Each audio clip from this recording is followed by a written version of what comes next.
इतिहास शुरू कर रहे हैं आज। ठीक है, पहला क्लास है इतिहास का। 100 क्वेश्चन कोशिश रहेगा करने का, ठीक है, जितना भी हो जाए।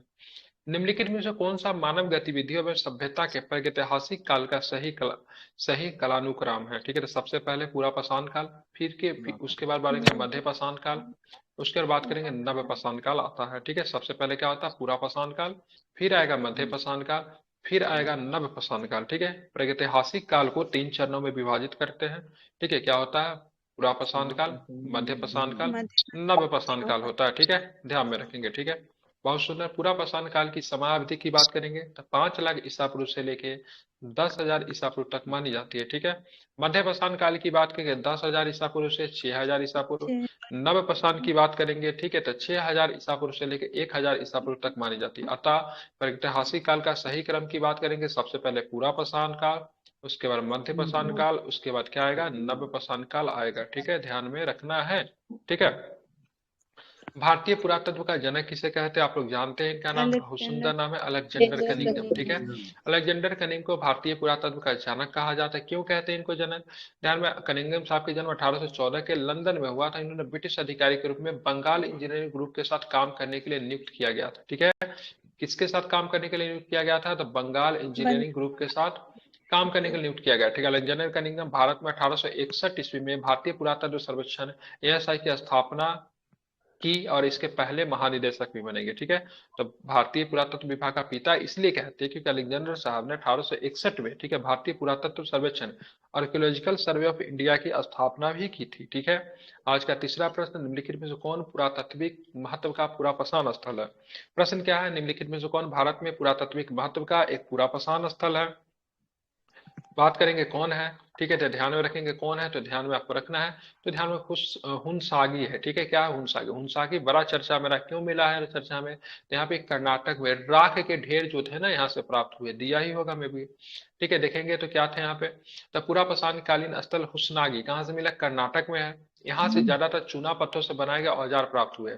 सोहन घाटी की बात करूंगे तो यह स्थल आपको पंजाब में मिलेंगे। सिरसा की बात करें हरियाणा में मिलेंगे। कोटा और चित्तौड़गढ़ राजस्थान में मिलेगा। बेलन घाटी इंपोर्टेंट है, उत्तर प्रदेश। ठीक है, आदि अन्य पुरापाषाण कालीन स्थल है। इन स्थलों में समानता क्या है? तो सारे के सारे स्थल जो है पुरापाषाण कालीन स्थल है। जबकि अगर बात करेंगे चिरांद, बुरुजहोम और मेहरगढ़, कैसे स्थल? ये सारे के सारे कहा कैसे स्थल है? नवपाषाण काल। कैसे स्थल? नवपाषाण कालीन स्थल है, जिसमें से बात करेंगे चिरांद की बात करेंगे। चिरांद आपको कहाँ पे मिलेगा? क्या बताएंगे? चिरांद स्थल कहाँ पे बिहार है तो में क्या बताएंगे?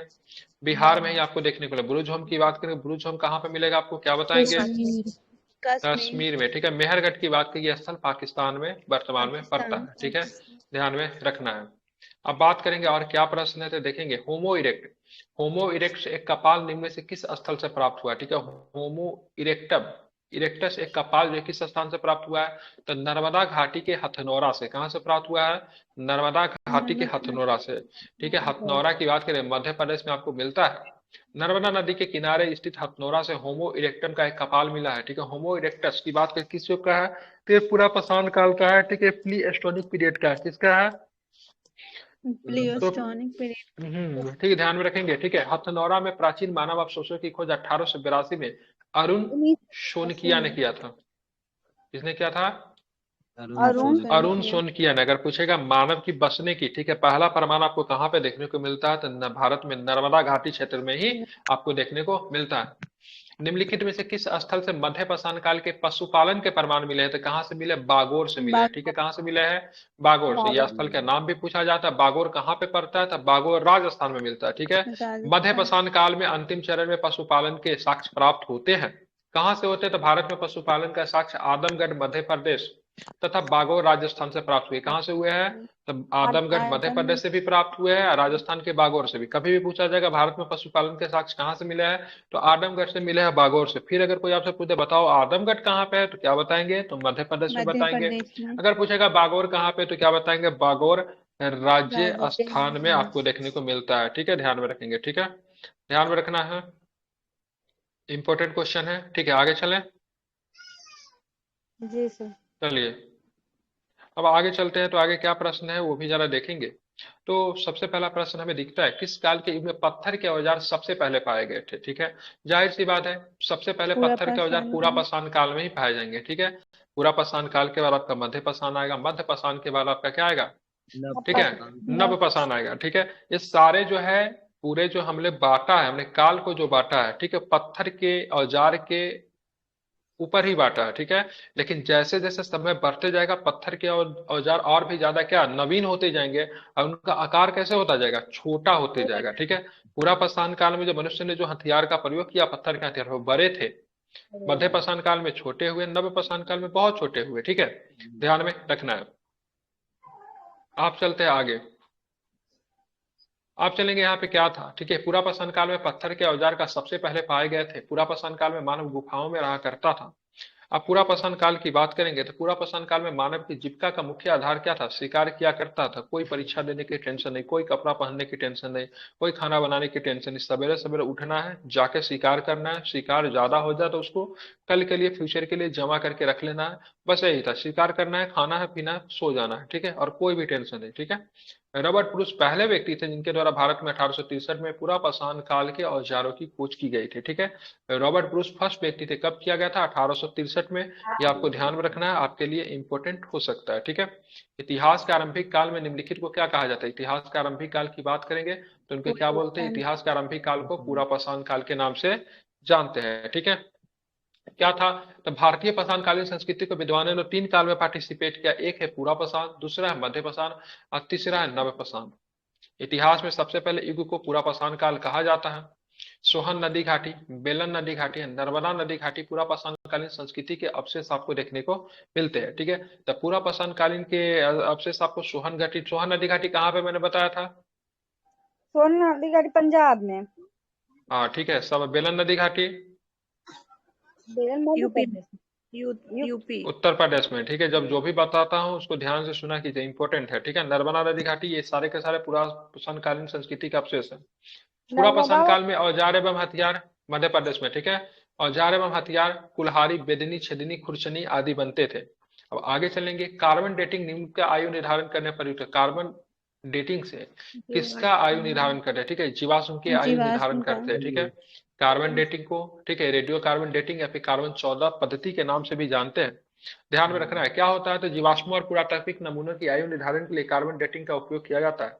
कार्बन डेटिंग की खोज किसने की थी, बिलियर्ड लीवी ने की थी। किसने किया था, बिलियर्ड लीवी ने खोज कर, इंपोर्टेंट है, एग्जाम में आ सकता है। कार्बन डेटिंग की खोज की बात करें किसने किया था, तो विलियम बिलियर्ड लीवी ने कहा था। ठीक है, ये करवा दे रहा हूँ, इससे एक भी क्वेश्चन आपको एग्जाम में कहीं ना कहीं से दिखेंगे। ठीक है, बहुत ज्यादा इंपॉर्टेंट है ये पीडीएफ, इसको हम कंप्लीट करवा दे रहे हैं। ठीक है, ज्योग्राफी ऑलरेडी की है, जिन्होंने नहीं किया यूट्यूब पे पढ़ा हुआ जाके देख लीजिए। ठीक है, हालांकि मैं हमेशा सबको कहता हूँ सवेरे वाला क्लास में रहा कीजिए, लेकिन आप लोगों को क्या पता, समझ में नहीं आती है, वही एग्जाम में देने जाते तो बोलते हैं हाँ क्लास से प्रश्न आया था। ठीक है, बुरुज होम की बात करेंगे तो बुरुज होम की बात करें, नव पाषाणकालीन स्थल कहाँ पे आपको मिलेगा, तो आपको जेके में मिलेगा। ठीक है, जम्मू एंड कश्मीर में आपको देखने को यह स्थल मिलता है।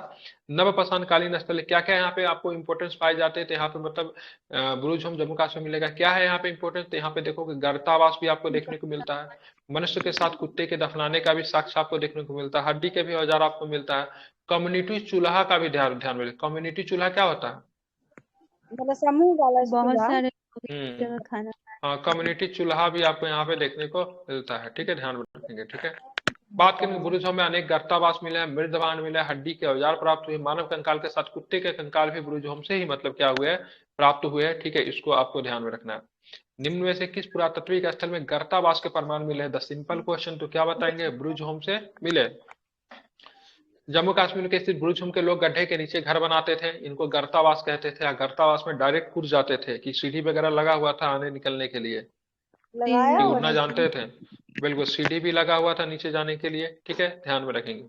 बात करेंगे यहाँ पे जो चूल्हा जो मिला है, घर के अंदर भी मिला है, गर्तावास के अंदर भी चूल्हा मिला है और गर्तावास के बाहर भी चूल्हा मिला। डेट मीन्स लोग जो थे, ठीक है, बाहर भी खाना बनाते थे अंदर भी खाना बनाते थे। ठीक है, पूरा पाषाण काल में आदि मानव के मनोरंजन का साधन क्या था, क्या था मनोरंजन के साधन, तो शिकार जो था आपका क्या था, मनोरंजन का साधन था। ठीक है, ध्यान में रखेंगे। ठीक है, पूरा पाषाण काल में आदि मानव ने मनोरंजन का महत्वपूर्ण साधन शिकार था। पूरा पाषाण के मानव का भोजन मांस या कंदमूल हुआ करता था, क्योंकि लोग जो थे कृषि करना नहीं जानते थे, मुख्यतः मांस और कंदमूल पे क्या थे, डिपेंड थे।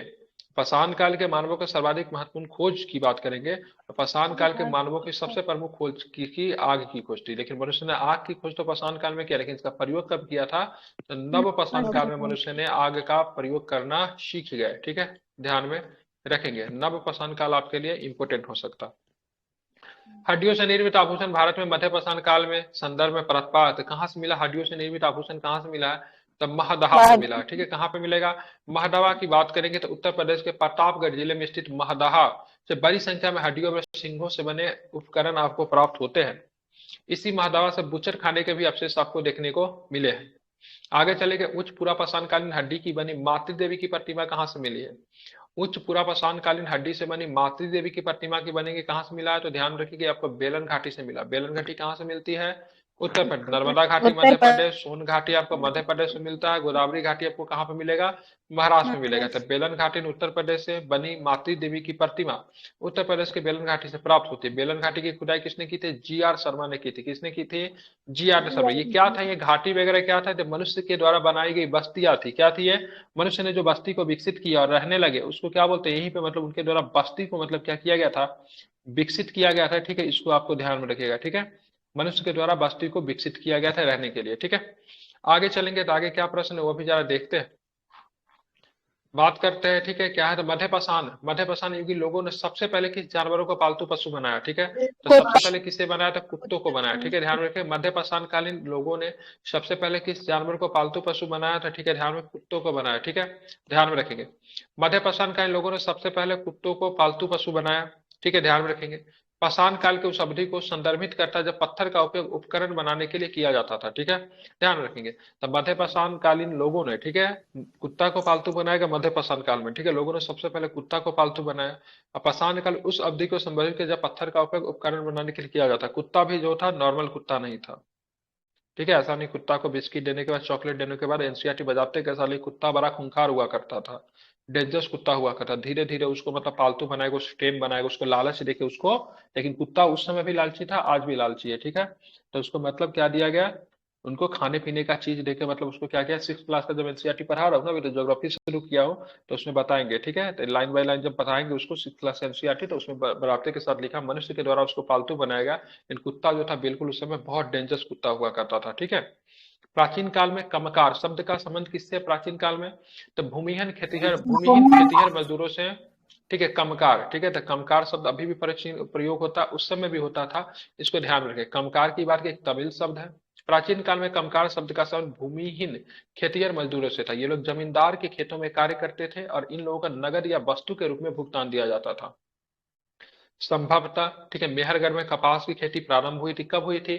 7,000 वर्ष पहले की बात करेंगे। ठीक है, 7,000 वर्ष पहले मेहरगढ़ में, ठीक है, कपास की खेती प्रारंभ हुई थी। मेहरगढ़ कैसा स्थल है? नवपाषाण कालीन स्थल है, ध्यान में रखेंगे, जहां फसल उत्पादन का प्रमाण आपको देखने को मिलता है। आज से लगभग, ठीक है, आज से लगभग 7,000 वर्ष पहले मेहरगढ़ में कपास की खेती का प्रमाण आपको देखने को मिलता है।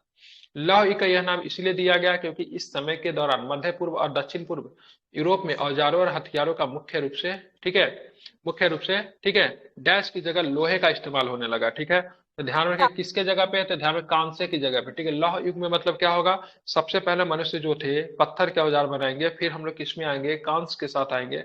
और कांस की जगह पे फिर मतलब किसमें आ जाएंगे? मनुष्य जो थे लोहे के साथ आ जाएंगे। ठीक है, तो ध्यान में रखेंगे, तो लौह युग में किसके जगह पे? कांसा के जगह पे। ठीक है, पत्थर नहीं लगाएंगे। लौह युग में कांसा से मनुष्य शिफ्ट मतलब क्या होता है? लोहा पे होता है। ठीक है, लौह युग के दौरान मध्य पूर्व तथा दक्षिण पूर्वी यूरोप में औजारों और हथियारों के कांस्य की जगह लोहे का प्रयोग होने लगा। कांस्य युग का पतन लौह युग का मार्ग प्रशस्त कर दिया। ठीक है, कांस्य युग के पतन के बाद आपको लौह युग आपको देखने को मिलता है। ठीक है, भारत भी लगभग लौह युग में 6ठी शताब्दी ईसा पूर्व के आसपास प्रवेश कर ही जाता है, जहां पे आप देखोगे महाजनपद वगैरह का विकास वगैरह होगा। ठीक है, आप चलेंगे आगे, पुरातात्विक स्थल सुरकोटता की बात करें, कहाँ पे आपको देखने को मिलता है? सुरकोटता कहाँ पे है?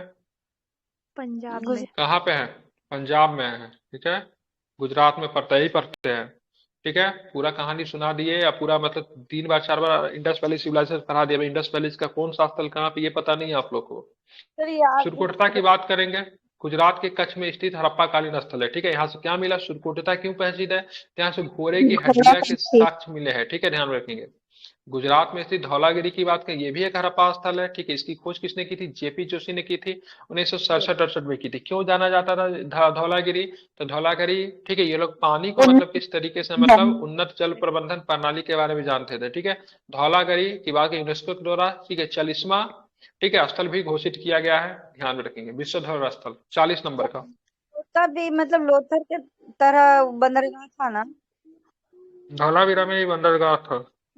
कुआं था धौलावीरा ना, में लो धोलावीरा में कुआं बना हुआ था। लोथल की तरह तो नहीं था, लेकिन बंदरगाह था धौलावीरा में। था। ठीक है, समुद्र से कनेक्शन था इसका। लोथल जैसा उन्नत बंदरगाह नहीं था, लेकिन वहां से व्यापार वगैरह होते थे।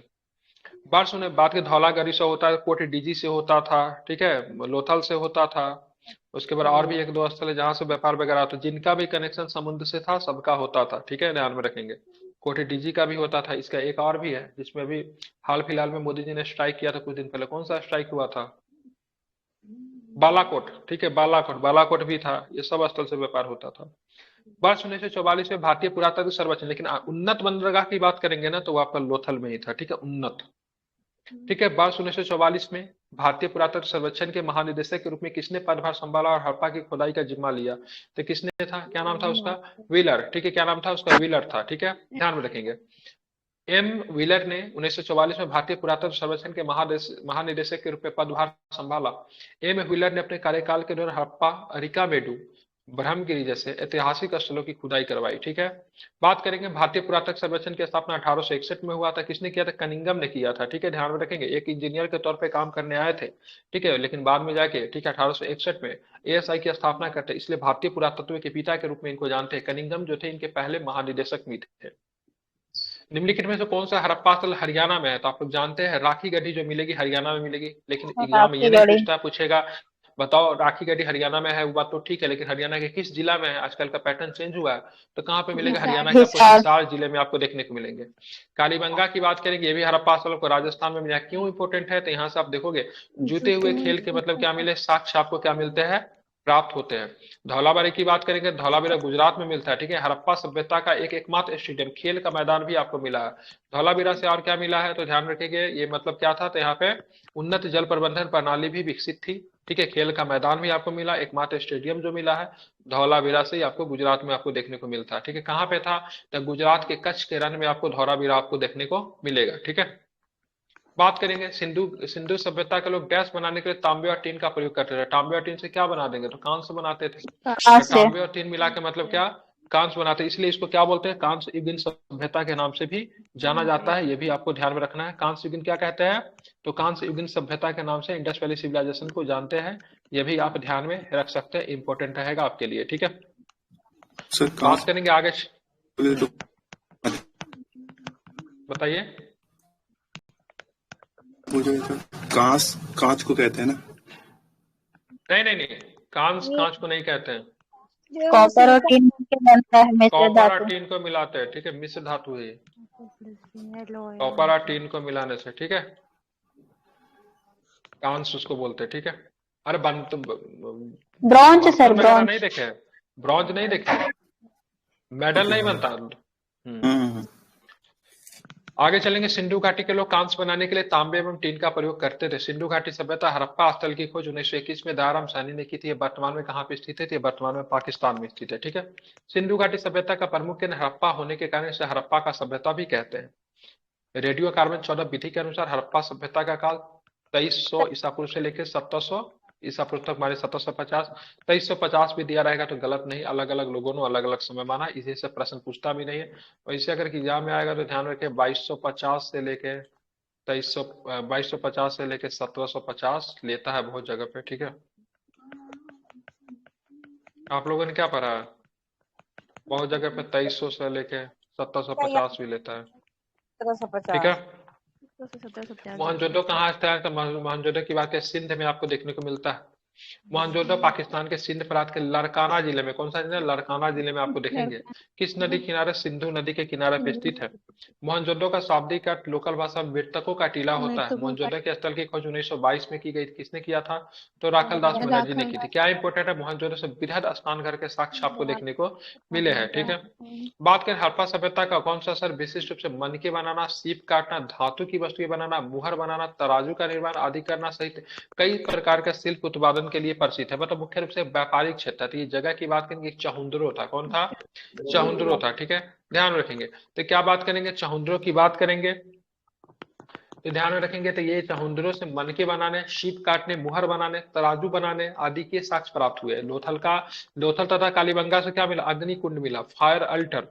या यज्ञ वेदी प्राप्त आपको हुए हैं। स्टूट पिगट ने हड़प्पा एवं मोहनजोदड़ो को, ठीक है, विस्तृत साम्राज्य की क्या कहा है, जुर्बा राजधानी कहा है, ठीक है, ध्यान में करेंगे, ठीक है। अब मनके बनाने के कारखाने कहाँ से मिले, क्या बताएंगे, समुंदरों से। चनुद्रों से। बिल्कुल ठीक है, ध्यान में रखें कहाँ से मिले हैं, तो चहुंदरों से आपको देखने को मिले हैं, ठीक है। मनके बनाने की कारखाने की बात करेंगे तो चहुंदरों से आपको देखने को मिले हैं, ठीक है। ये चहुंदरो आपको किस राज्य में था, चहुंदरो चनुद्रों था कहाँ पे पड़ेगा चहुंदरो, बताइए। पाकिस्तान का कारना कहाँ पे पड़ता है, चहुंदरो की बात करेंगे तो ये स्थल की बात करेंगे पाकिस्तान में, ठीक है। माइक्रोलिथ का इस्तेमाल शुरुआती इंसानों द्वारा किया गया। माइक्रोलिथ, लिथ का मतलब क्या होगा, लिथ का मतलब पत्थर एज माइक्रोलिथ। ठीक है, माइक्रो का मतलब क्या होगा, छोटा। माइक्रो का मतलब क्या होगा, छोटा। माइक्रो का मतलब छोटा, लिथ का मतलब पत्थर, तो मतलब छोटे पत्थर का प्रयोग। मनुष्य जैसे जैसे आगे बढ़ता गया, समय आगे आगे बढ़ते गए, पत्थर का आकार कैसा ही छोटे हो गया, ठीक है। पहले देखिएगा लैपटॉप मोबाइल में, टेलीविजन देखिए कितना बड़ा होता था, धीरे धीरे पतला होते गया, पतला होते गया। अब टेलीविजन ऐसा भी सब आराम से एक व्यक्ति भी हाथ में उठा के चल सकता है। लैपटॉप का ही देख लीजिए, मोबाइल फोन का ही देख लीजिए, पतले होते गए, छोटे होते गए, ठीक है। मतलब काफी आधुनिक हो, हालांकि मोबाइल फोन तो बड़ा हुआ है, ठीक है, छोटा नहीं हुआ है, लेकिन धीरे धीरे क्या होता है, आधुनिक होते गया। तो उसी तरह पत्थर के औजार धीरे धीरे छोटे होते गए, ठीक है। माइक्रोलिथ छोटे औजार, छोटे पत्थर के औजार थे जिनकी लंबाई मात्र 1 से 5 सेंटीमीटर तक होती है, जैसे ब्लेड हो गया, चैलेडोनी हो गया, एगेट हो गया, सारे के सारे माइक्रोलिथ औजार है, ठीक है। अब बात करेंगे क्या है प्रश्न, यहाँ पे देखेंगे इनका प्रयोग पाषाण काल के शुरुआती मनुष्य को शिकार आदि करने के लिए किया जाता था। पाकिस्तान के सोहन घाटी से, ठीक है, पाकिस्तान के सोहन घाटी से, ठीक है, चापर, चापिंग तथा पेपुल उपकरण पाए। पाकिस्तान की सोहन घाटी पंजाब वाला इलाका है, भारत में भी मिलेगा, एक पंजाब पाकिस्तान में, भारत में भी पंजाब है। मोहनजोदड़ो का नाम की बात करें, मृतकों का टीला की बात करें, सिंधी भाषा में कहते थे, किस भाषा में, सिंधी भाषा में होता था, ठीक है। संदर्भ स्थल मोहनजोदड़ो की खोज 1922 में राखलदास बनर्जी के द्वारा की गई थी। मोहनजोदड़ो पाकिस्तान के सिंध प्रांत के लड़काना जिले में सिंधु नदी के तट पे था। यहाँ का शासन व्यवस्था की बात करेंगे तो राजतांत्रिक नहीं थी, कैसी थी, जनतांत्रिक थी, ठीक है। राजतांत्रिक न होकर कैसी थी, जनतांत्रिक थी। हड़प्पा सभ्यता की खोज 1921 में दयाराम साहनी ने की थी। सिंध बोलिए। नहीं सर। सिंधु घाटी सभ्यता के लिपि की बात करेंगे, पिक्टोग्राफ अर्थात चित्रात्मक थी, ठीक है। अब सिंधु घाटी सभ्यता का लिपि कैसी थी, चित्र बना के लिपि, जैसे ऐसे ऐसे ऐसे ऐसे कुछ कुछ था, चित्र बना के, ठीक है। तो चित्र बना के लिपि जो तैयार किया जाता है, ठीक है, पिक्टोग्राफ था, ठीक है, ध्यान में रखेंगे। बात है निम्नलिखित में से भारतीय, निम्नलिखित में से भारत की कौन सी लिपि दाई से बाईं ओर लिखी जाती थी, राइट टू लेफ्ट की बात करेंगे क्या होगा, तो खरोष्टी हो जाएगा, ठीक है। दाई से बाईं किसे लिखते, खरोष्टी लिखते थे। प्राचीन भारत की खरोष्टी लिपि को दाई से बाईं लिखी जाती थी। खरोष्टी लिपि पढ़ने का श्रेय की बात करेंगे जेम्स प्रिंसप को ही जाता है, ठीक है। अशोक के अधिकांश अभिलेख प्राकृत भाषा में है, प्राकृत तथा प्राकृत क्या ब्राह्मी लिपि में है, ठीक है, ध्यान रखेंगे, बिल्कुल। अब अपवाद स्वरूप अशोक ने शाहबाज गादी अभिलेख, मनसेरा अभिलेख की बात करेंगे, लिपि की बात करेंगे खरोष्टी है, ठीक है। अशोक के अधिकांश अभिलेख की भाषा की बात करेंगे प्राकृत है, ठीक है, तथा लिपि की बात करेंगे ब्राह्मी में है, ठीक है। अपवाद स्वरूप अशोक के शाहबाज गादी मनसेरा अभिलेख की लिपि की बात करें खरोष्टी है, ठीक है। इनका खरोष्टी क्या हो जाता है, लिपि हो जाता है, ठीक है। जबकि बाद में ज्यादातर क्या बात करें, खरोष्टी क्या है, भाषा है, ठीक है, लिपि क्या है, ब्राह्मी है। लेकिन शाहबाज गढ़ी मनसेरा का लिपि ही मतलब क्या है, खरोष्टी है। मतलब खरोष्टी लिपि भी थी, खरोष्टी भाषा भी थी, ठीक है, ध्यान में रखना है। निम्नलिखित में से किसने खरोष्टी लिपि को पढ़ा था, खरोष्टी लिपि के पढ़ने का श्रेय जेम्स प्रिंसप को ही जाता है, ठीक है। खरोष्टी लिपि की प्राचीन लिपि है और ब्राह्मी लिपि की तरह ही है, ठीक है। जेम्स प्रिंसप खरोष्टी लिपि को मतलब क्या किया था, पढ़ लिया था, ठीक है। अशोक का अभिलेख को पढ़ने का श्रेय भी जेम्स प्रिंसप को ही जाता है, ये भी आपको ध्यान में रखेंगे। अशोक के शाहबाज गढ़ी में मानसेरा अभिलेख की लिपि की बात करेंगे खरोष्टी ही है। खरोष्टी लिपि कैसे लिखते थे, दाएं से बाएं लिखते थे। जबकि ब्राह्मी की बात करेंगे, ब्राह्मी, ठीक है, याद रखिएगा ब्राह्मी का शुरुआत किससे होता है, ब्राह्मी का शुरुआत किसमें, बा से ही होता है ना, तो बाएं से, ठीक है, दाएं, ठीक है, ध्यान में रखेंगे। ऐसे भी आप लोग ध्यान में रख सकते हो, बाकी तो आप लोग कुछ समझदार है, ठीक है। पाकिस्तान के किस प्रांत में स्थित मोहनजोदड़ो की प्राचीन सभ्यता के स्थल की बात करेंगे, ठीक है, कहाँ पे होगा, सिंध होगा, ठीक है। मोहनजोदड़ो की बात करें, सिंध प्रांत पाकिस्तान के खोजकर्ता राखालदास बनर्जी बस 1922 में, ठीक है, शुरू किया गया। मोहनजोदड़ो से प्राप्त महत्वपूर्ण स्मारक की बात करेंगे, साक्ष्य की बात करेंगे, बृहद स्नानागार है। हड़प्पा की बात करेंगे, खोजकर्ता की बात करेंगे तो दयाराम साहनी जो है, इनकी खोज 1921 में हुई थी। हड़प्पा से प्राप्त महत्वपूर्ण स्मारक की बात करेंगे तो विशाल अन्नानागार है, ठीक है। अन्नानागार की बात करेंगे कहाँ से मिलेगा, हड़प्पा से मिलेगा। जो कि स्नानागार की हड़प्पा बात करेंगे तो मोहनजोदड़ो से मिलेगा, मोहनजोदड़ो। ठीक है। हड़प्पा सभ्यता का समय काल 2300 से लेकर 1750, रेडियो कार्बन सॉर्टिंग डेटिंग के आधार पे इस समय काल मानी जाती है, ठीक है। बात करें सिंधु घाटी सभ्यता का बंदरगाह किस कौन सा था, तो बात करें लोथल हो जाएगा। क्या हो जाएगा, तो लोथल हो जाएगा। यह स्थल की बात करें गुजरात में है। गुजरात में कहाँ मिलेगा, तो अहमदाबाद जिला में आपको मिलेगा, ठीक है। लोथल एक डॉक यार्ड, जहाजों की गोदी भी आपको देखने को मिली है, ठीक है, जहाँ पे डॉक यार्ड बंदरगाह मिला है, ठीक है। कालीबंगा की बात करेंगे तो गंगानगर राजस्थान में मिलेगा। बीबी लाल और बीके थापर जो थे, इनके क्या थे, फाउंडर थे, खोजकर्ता थे। धौलाबारी की बात करें कच्छ के रन में मिलेंगे। जेपी जोशी थे, इनके मतलब खोजकर्ता थे कच्छ के रन में धौलाबारी। यहाँ पे उन्नत जल प्रबंधन प्रणाली विकसित थी, साथ में यहाँ पे खेल का मैदान, एक स्टेडियम भी आपको देखने को मिला। सिंधु घाटी सभ्यता में कालीबंगा निम्नलिखित में से किसके लिए प्रसिद्ध है। कालीबंगा की बात करेंगे तो मिट्टी के पात्र के लिए जाना जाता है, ठीक। कालीबंगा का शाब्दिक अर्थ होता था काले रंग की चूड़िया, ठीक है। कालीबंगा राजस्थान के गंगानगर जिले में स्थित था। कालीबंगा प्राचीन काल में मिट्टी के बर्तनों या पात्रों के लिए भी प्रसिद्ध था। यहाँ से कांच एवं मिट्टी की चूड़ियों के अवशेष भी आपको देखने को मिले हैं, ठीक है। बात करते हैं आगे। निम्नलिखित में से कौन सी सभ्यता अपने नगर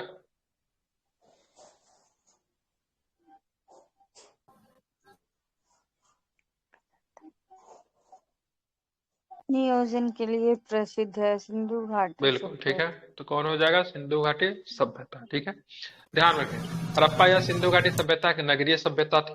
नगर नियोजन की व्यवस्था सिंधु घाटी सभ्यता की प्रमुख विशेषता है। हड़प्पा सभ्यता में सीधी सड़कें एक दूसरे को समकोण पे काटती थी, जिसको हम लोग क्या बोलते थे, ग्रिड सिस्टम कहते हैं। सिंधु घाटी सभ्यता के दो प्रमुख नगर हड़प्पा एवं मोहनजोदड़ो थे, ठीक है, ध्यान रखेंगे। मोहनजोदड़ो से प्राप्त अवशेष की बात करें, नर्तकी की मूर्ति कांसे की जो बनी थी, विशाल स्नानागार, ठीक है, पशुपति नाथ की मूर्ति मुद्राओं पे अंकित थी। सारी चीजों का आपको क्या रखना है, ध्यान में रखना है। अब मिलान करना है, मिलान कीजिए। हड़प्पा की बात करें, क्या मिल जाए हड़प्पा में आपको मिलेगा, क्या मिलेगा बताइए। कालीबंगा में क्या मिलेगा, जुता हुआ खेत मिलेगा। मोहनजोदड़ो से ये मिलेगा, ठीक है। हड़प्पा से बात करेंगे सवाधान था। लोथल में क्या मिलेगा, गोदी मिलेगा, ठीक है, मिला लीजिएगा इसको। मोहनजोदड़ो से नर्तकी की मूर्ति और बृहद स्नानागार मिला है, ठीक है। कालीबंगा अग्नि वेदिका है, और मतलब क्या है, जुता हुआ खेत मिला है। लोथल की बात करेंगे, गोदी वाला मेरा फारस की मुहर जैसे आपको लोथल से मिला है। 837 की बात करेंगे तो 837 सबदा था, जिसका नाम दिया गया था। अन्नानागार आपको कहाँ से मिला, हड़प्पा से मिला है। रोपर आपको पंजाब में पड़ता था, कालीबंगा राजस्थान में, लोथल गुजरात में, आलमगीरपुर उत्तर प्रदेश की स्थित प्रमुख हड़प्पाई स्थल है। बात के भारत में सर्वाधिक हड़प्पा स्थल कहाँ से मिले, तो सिंपल प्रश्न क्या बताएंगे, तो ये आपको गुजरात से मिले, ठीक है। बात के हड़प्पा सभ्यता के किस नगर को सिंध का बाग या फिर सिंध का नखलिस्तान कहते थे, ठीक है। किसे बोलते थे, नगलिस्तान या फिर सिंध का बाग किसे कहते थे, ये आपको मोहनजोदड़ो को कहा जाता था। मोहनजोदड़ो का सिंध का बाग कहा जाता था। मोहनजोदड़ो को सिंध के नखलिस्तान के रूप में भी जाना जाता था, ठीक है। हड़प्पा रावी के किनारे, मोहनजोदड़ो सिंध के किनारे, कालीबंगा घग्गर के किनारे, लोथल भगवा के किनारे, आलमगीरपुर हिंडन के किनारे। रोपर की बात करेंगे, सतलज नदी के किनारे थे। कोई भी सभ्यता विकसित होगी, बिना नदी के सभ्यता विकसित होना संभव नहीं है, क्योंकि मनुष्य का मूलभूत उपयोग की चीज क्या है, पानी है। पानी कहाँ से मिलेगा, नदी से मिलेगा, ठीक है। मनुष्य खेती करेगा, उसके लिए सिंचाई की आवश्यकता भी कहाँ से होगी, तो पानी से ही होती है। वो पानी कहाँ से मिलेगा, क्योंकि खारे पानी से आप सिंचाई नहीं कर सकते, ठीक है। मनुष्य क्या हो, आने जाने के लिए मार्ग की बात करेंगे तो वो भी उनको नदी से प्राप्त होता है। साथ में नदी जहां से भी निकलती थी, जंगल के किनारे वगैरह से निकलती थी, तो जंगल के लकड़ियां वगैरह, पेड़ वगैरह नदी में आ जाती थी, तो उसको मनुष्य क्या करते थे, उनको मतलब मनुष्य का छान लेते थे, ठीक है। उनसे भी होता, मनुष्य का मनोरंजन का एक प्रमुख साधन जो था शिकार था, ठीक है। सॉरी, शिकार बोलते हैं, ठीक है, क्या बोलते, शिकार था, बिल्कुल। तो नदी जहाँ पे होता था वहां पे क्या होते थे, जानवर वगैरह पानी पीने के लिए आते थे, तो उनका शिकार कर लेते थे। उसके बाद नदी से मतलब क्या करते, नदी से मछली भी वो लोग पकड़ते थे, ठीक है। इनसे सभ्यता जब भी विकसित होगी, किसी भी देश की सभ्यता देखिएगा, नदी का बहुत बड़ा योगदान होगा। जहां पर नदी होगा वहां पे आबादी घना भी होती है, क्योंकि वहां पे फसल बहुत अच्छी होती है, ठीक है, ध्यान में रखेंगे, ठीक है। आगे चलेंगे, क्या है, सिंधु घाटी सभ्यता के विकसित अवस्था निम्नलिखित में से किस स्थल में घरों में कुएं के अवशेष मिले, तो घरों में कुएं के अवशेष की बात करेंगे तो मोहनजोदड़ो में आपको देखने को मिले।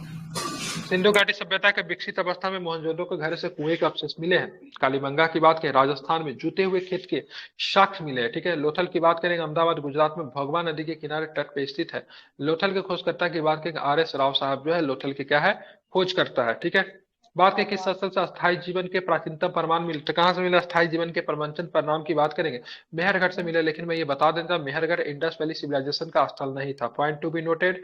मेहरगढ़ का सिंधु घाटी सभ्यता से कोई संबंध नहीं है। सिंधु घाटी सभ्यता से पहले का सभ्यता मेहरगढ़ है, ठीक है। चिरांद वगैरह जो स्थल जो देखते हैं, ब्रिज होम वगैरह जो स्थल जो थे ये सब नवपाषाण कालीन स्थल है। सिंधु घाटी सभ्यता से इनका कोई भी संबंध दूर दूर तक नहीं है, ठीक है। भारतीय उपमहाद्वीप में प्राचीनतम नवपाषाण कालीन बस्ती मेहरगढ़ से, जो कि लगभग 7000 ईसा पूर्व का है, ठीक है। ये सिंधु घाटी सभ्यता से लगभग 5000 वर्ष पहले का मतलब ये सब स्थल है, ठीक है। ये सभ्यता के यह पाकिस्तान के बलूचिस्तान प्रांत में स्थित है, ठीक है, ध्यान में रखेंगे।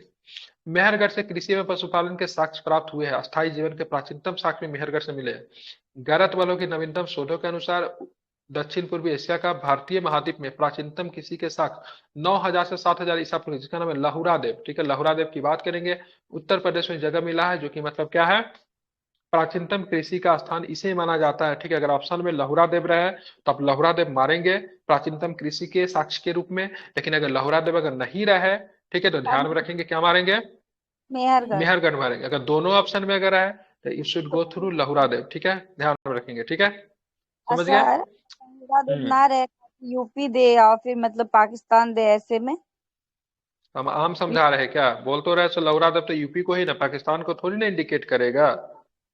यूपी वो देगा ही नहीं, जगह का नाम देगा, ठीक है। संत कबीरनगर उत्तर प्रदेश में मिले लहुरा देव, ठीक है। प्राचीनतम किसी के लिए यही जगह सही है, ठीक है। अगर दोनों ऑप्शन में रहेगा मेहरगढ़ लहुरा देव तो लहुरा देव ही कीजिएगा, ठीक है। क्योंकि ये जो स्थल जो है ना, लगभग ये 2000 वर्ष पहले मतलब मिलता है मेहरगढ़ से, ठीक है। और चावल के लिए भी जगह चेंज हो गया। चावल के लिए कौन सा जगह भी हाल फिलहाल में चर्चा में आया था, क्या नाम था उसका, कोल्डिहवा। कोल्डीवा। हाँ हाँ, ठीक है। आगे चलेंगे। मृण पट्टिका, मृण पट्टिका उत्कीर्ण सिंह युक्त देवता की मूर्ति प्राप्त हुई, कहाँ से प्राप्त हुई है, इंपॉर्टेंट क्वेश्चन है, कहाँ से प्राप्त हुई है, ठीक है। तो ध्यान रखेंगे कहाँ से प्राप्त हुई, कालीबंगा से, ठीक है। कहाँ से हुई, कालीबंगा से।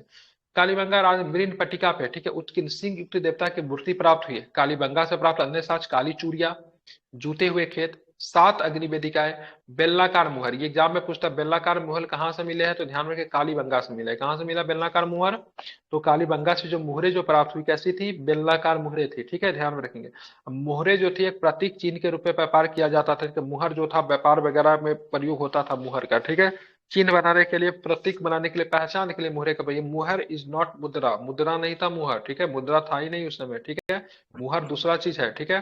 जैसे मुहर समझ लीजिए, जैसे कोई सामान जब भेजा जाता, मान लीजिए बॉक्स हो गया, ठीक है, बॉक्स हो गया, ठीक है, बॉक्स हो गया, बॉक्स को पैक वगैरह करके उस पर मुहर मार दिया जाता था, ठीक है। मुहर मार देने का मतलब ये हुआ, सो मतलब ये पहचान दिखाता था, ये बॉक्स जो है एक्स आदमी का है, ठीक है। जब ये बॉक्स वाई के पास में जाएगा तो पहचान जाएगा मुहर को देख के, से एक्स ने हमें मुहर भेजा, ठीक है। सबका अपना अलग अलग मुहर होता था। मुहर पे मुख्यतः किसका प्रयोग होता है, मुख्यतः जंतु जानवर, इन सारे जंतु जानवर पेड़ पौधे, ठीक है, पंछी वगैरह का जो चीजें जो थी आपको मुहर पे आपको देखने को मिलता था, ठीक है, ध्यान में रखेंगे। बात करें मुद्रा, मुहर नहीं था, ठीक है। किस स्थान से हड़प्पाकालीन रथ की एक प्रतिमा प्राप्त हुई थी, आपको दैमाबाद मिला है, ठीक है। दैमाबाद से कहा मिला, दैमाबाद महाराष्ट्र, जो कि एक हड़प्पा स्थल से रथ की मूर्ति पाई जाती है, ठीक है। दैमाबाद हड़प्पा का दक्षिणतम स्थल है, ठीक है। दैमाबाद की बात करेंगे, हड़प्पा का दक्षिणतम स्थल है, जो कि आई थिंक किस नदी के किनारे था, गोदावरी नदी के किनारे था ना, कौन सा, सॉरी, गोदावरी परवरा, ठीक है, परवरा। परवरा। हाँ, उसी की सहायक नदी है, ठीक है, गोदावरी की सहायक नदी है परवरा। बात करें मानव द्वारा सर्वप्रथम प्रयुक्त अनाज की बात करेंगे, मानव ने सर्वप्रथम गेहूं सॉरी जौ का प्रयोग किया। जौ मानव द्वारा, ठीक है, सर्वप्रथम प्रयुक्त अनाज, हाँ, ठीक है। वैश्विक रूप से सर्वप्रथम जो 8000 ईसा पूर्व के आसपास भूमध्य सागर एवं ईरान के मध्य स्थित पश्चिमी एशिया में मानव के द्वारा उगाया गया। नवीनतम शोध के अनुसार भारतीय उपमहाद्वीप में प्राचीनतम कृषि के साथ लहुरा देव से मिले हैं। यहाँ 9000 से 7000 ईसा पूर्व के बीच में चावल के साक्ष्य भी आपको प्राप्त होते हैं, ठीक है। गैरत वालों के इन नवीनतम शोधों के पूर्व में भारतीय उपमहाद्वीप में प्राचीनतम कृषि साक्ष्य मलास्थल की बात करें, मेहरगढ़ पाकिस्तान ही था, ठीक है। आप इसे गंगा के मैदान के मानव बस्ती का प्राचीनतम अवशेष कहाँ से मिला है, तो कहाँ से मिला, कालपी से मिला है, ठीक है। ध्यान में, कालपी कहाँ पे पड़ता है, तो कालपी आपको उत्तर प्रदेश में मिलता है, ठीक है। उत्तर प्रदेश के जालौन जिले में स्थित ऐतिहासिक स्थल जहाँ से मानव बस्ती के प्राचीनतम अवशेष आपको देखने को मिलते हैं, ठीक है। आप चलेंगे बागोर, चलेंगे बागोर में क्या था, बागोर राजस्थान में स्थित है। यहाँ मध्य पाषाण काल की संस्कृति का हिस्सा है, क्या ये किस काल का है, बागोर की बात करेंगे, मध्य, हाँ बिल, ठीक है। और 2 जगह से पशुपालन का साक्ष्य मिला है, बागोर राजस्थान से, एक आदमगढ़ से भी मिला है, ठीक है। तो आदमगढ़ और बागोर दोनों से आपको पशुपालन के साक्ष्य आपको देखने को मिले हैं। सिंधु घाटी सभ्यता में कौन सा शहर अस्तित्व में था, सिंधु घाटी सभ्यता में कौन सा शहर जो था अस्तित्व में था, तो ध्यान में रखेंगे तो आपको हड़प्पा शहर जो था अस्तित्व में था, ठीक है। सांची, द्वारिका, मुजरिस ये सारे नहीं थे, ठीक है, ध्यान में रखेंगे। वर्तमान में पाकिस्तान प्रांत में आपको ये शहर देखने को मिलता है। ध्यान रखेंगे। चहुंदरों की बात करेंगे तो यहाँ से मतलब एनजी मजुमदार की खोज के वर्काकार, यहाँ पे वर्काकार ईंटें मिले, लिपस्टिक मिले हैं, और मन के मिले हैं, ठीक है। लोथल की बात राव साहब ने इसका खोज किया था। मानव निर्मित बंदरगाह है, चावल मिला है, चावल की भूसी मिला है, ठीक है। लोथल से शतरंज का खेल भी यहाँ पे प्रचलित था। चावल तो कोल्डिया कालीबंगा से। की बात करेंगे, फिर बता रहा हूँ, कुलडीबा सिंधु घाटी सभ्यता का स्थल नहीं, क्यों चली गई उधर? 5,000 वर्ष 6,000 वर्ष पहले का स्थल है। सिंधु घाटी सभ्यता का स्थल कोल्डिहबा ये सब नहीं है, ठीक है। कोल्डिहबा, बुरुजहम, मेहरगढ़, इसका सिंधु घाटी सभ्यता से कोई लेना देना नहीं, बहुत पहले का स्थल है। लोथल की बात करेंगे, इनका राव साहब के द्वारा इनको खोजा गया था। क्या क्या मिला है? चावल की भूसी, शतरंज का खेल, ये सब मिला। कालीबंगा की खोज करेंगे तो अरमानंद घोष के द्वारा खोजा गया है। ऊंट की हड्डियां, लकड़ी का हल आपको कालीबंगा से मिला। धौलावीरा के बाद खेल का मैदान मिला है। उन्नत जल प्रबंधन प्रणाली मिला, गुजरात में मिलता है। कच्छ के रण में RS बिष्ट और JP जोशी के द्वारा इनका खोज किया गया। स्वास्तिक का पहला प्रयोग की बात करेंगे, हड़प्पा के निवासियों के द्वारा ही किया गया था। स्वास्तिक चिन्ह। मेसोपोटामिया के लोग हड़प्पावासी को मतलब क्या बोलते? मेलुहा कहते थे। क्या कहते थे? हड़प्पावासी को मेसोपोटामिया के लोग क्या कहते थे? मेलुहा कह के संबोधित करते थे। मोहनजोदड़ो निम्नलिखित में से किस सभ्यता से संबंधित है? तो सिंधु घाटी सभ्यता से संबंधित है, ठीक है, ध्यान में रखेंगे, ठीक है। मोहनजोदड़ो पाकिस्तान में सिंध प्रांत के लरकाना जिले में, ठीक है, सिंधु के तट पे स्थित है। सिंधु घाटी सभ्यता का प्रमुख है। तो मोहनजोदड़ो से कांसे की नर्तकी मूर्ति में जिसको पूछता कभी कभी किस विधि से बना हुआ है, तो द्रव्य लिक्विड मोम विधि से ये बना हुआ है, ठीक है, ध्यान रखें। माया सभ्यता का मैक्सिको तथा मध्य अमेरिका से, ये भी इंपॉर्टेंट है। माया सभ्यता कहाँ पे था? मैक्सिको तथा मध्य अमेरिका का माया सभ्यता था, ठीक है। मोसोपोटामिया की सभ्यता, ठीक है, मोसोपोटामिया की सभ्यता की बात करें, ईरान की सभ्यता थी, ठीक है। ईरान इराक में मोसोपोटामिया के सभ्यता की बात करेंगे, वहां पे था, ठीक है, जो कि डलजा और फुरात नदी के किनारे विकसित हुई थी। निम्नलिखित में से कौन सा हड़प्पा कालीन नगर कच्छ के रण में खादिर बेट पे स्थित था? और ये 3 भागों में बटा हुआ था, ठीक है। ये आप माँ धौलावीरा था। सारे हड़प्पा कालीन स्थल की बात करें 2 भाग में था, क्योंकि धौलावीरा आपको कितने भागों में मिलेगा? 3 भागों में मिलेगा, ठीक 3 है। भागों में कहाँ था। पे मिलेगा? तो कच्छ के जिला में मिलेगा आपको, ठीक है, ये आपको ध्यान में रखना है। बात उत्तम करेंगे जल और क्या था, प्रबंधन था इसमें। ठीक है। यह एक हड़प्पाकालीन नगर था जो कच्छ में खादिर बेट पे स्थित था। यह नगर 3 भागों में, एक था दुर्गाभास था जो कि सबसे ऊपर का हिस्सा था, निचला भाग जहाँ पे सामान्य लोग रहते थे। इसमें एक मध्यम नगर भी था। धौलावीरा को यूनेस्को के 40वें विश्व धरोहर के रूप में घोषित किया गया है। इस सूची में शामिल होने वाली सिंधु घाटी सभ्यता की प्रथम साइट यही है, ठीक है, ध्यान में रखना। सिंधु घाटी सभ्यता निम्नलिखित में से किस शहर में एक बंदरगाह पाया जाता है? तो लोथल में भी पाया जाता है। लोथल सिंधु घाटी सभ्यता का महत्वपूर्ण बंदरगाह खोज कब हुआ था? 55 में हुआ था। किसने? RS राव ने किया था। RS लोथल राव। गुजरात के कैम्बे की खाड़ी के पास भोगवा नदी के किनारे, कौन सा खाड़ी था? ये भोगवा नदी के किनारे है, ठीक है, और कैम्बे की खाड़ी भी थी। लोथल से क्या मिला था? चावल की भूसी मिली है, अग्नि वेदिकाएं मिली है, और बहुत सारे साक्ष्य भी आपको अन्य भी देखने को मिले हैं। निम्नलिखित में क्या हड़प्पा वास्तुकला के दुर्ग के भाग नहीं थे? तो दुर्ग के भाग की बात करेंगे तो जनता का आवासीय भवन जो था एक दुर्ग का भाग नहीं था, ठीक है। दुर्ग में जनता का आवासीय भवन नहीं होता था, क्योंकि जनता जो थे नीचे वाले में रहते थे, ऊपर वाले में क्या था? अनाज के भंडार होते थे। महत्वपूर्ण लोगों के लिए बृहद स्नानागार होता था। धार्मिक समारोह के लिए अग्नि वेदिकाएं जो थी दुर्ग में होता था, जबकि जनता का ये भाग नहीं होता था। हड़प्पा सभ्यता की नगर योजना विशेष प्रकार की थी। हड़प्पा सभ्यता के सभी नगर में 2 भाग में थे विभक्त, धौलावीरा को छोड़ के। प्रथम नगर ऊंचे दुर्ग निर्मित है, और दूसरे भाग में आवासीय भवन थे। आवासीय भवन में जिसमें आम लोग रहते थे, और दुर्ग में मतलब विशेष प्रकार के कार्य वगैरह होता था। जनता के लिए आवासीय भवन निचले कस्बे में स्थित थे, दुर्ग का हिस्सा नहीं थे। यहाँ पे सड़कें एक दूसरे को समकोण पे काटती थी, ठीक है। कैसे थी सड़कें? तो सड़कें एक दूसरे के हमको समकोण पे काटती थी, कैसे? ऐसे, ग्रेड पर देते इधर से था। एक सब वाले एक आती थी, ठीक है, ठीक है, यहाँ पे आती थी, यहाँ पे XYZ, ठीक है, इसको मान लीजिए O, ठीक है। इस तरीके से एक दूसरे को समकोण पे मतलब क्या करती थी? सड़कें जो थी काटती थी, इसलिए जाम लगने का कोई चांसेस नहीं था, ठीक है। अभी भी सड़क जो बना दी रही है, ठीक है, स्मार्ट सिटी वगैरह में इस पद्धति का प्रयोग किया जा रहा था कि गाड़ी इधर से निकल जाए, इधर से निकल जाए।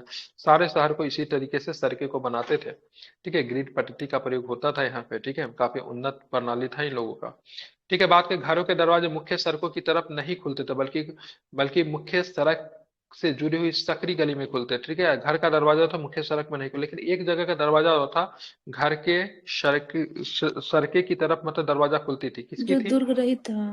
लोथल लोथल। लोथल लोथल में, ठीक है, ध्यान रखें, लोथल में, ठीक है।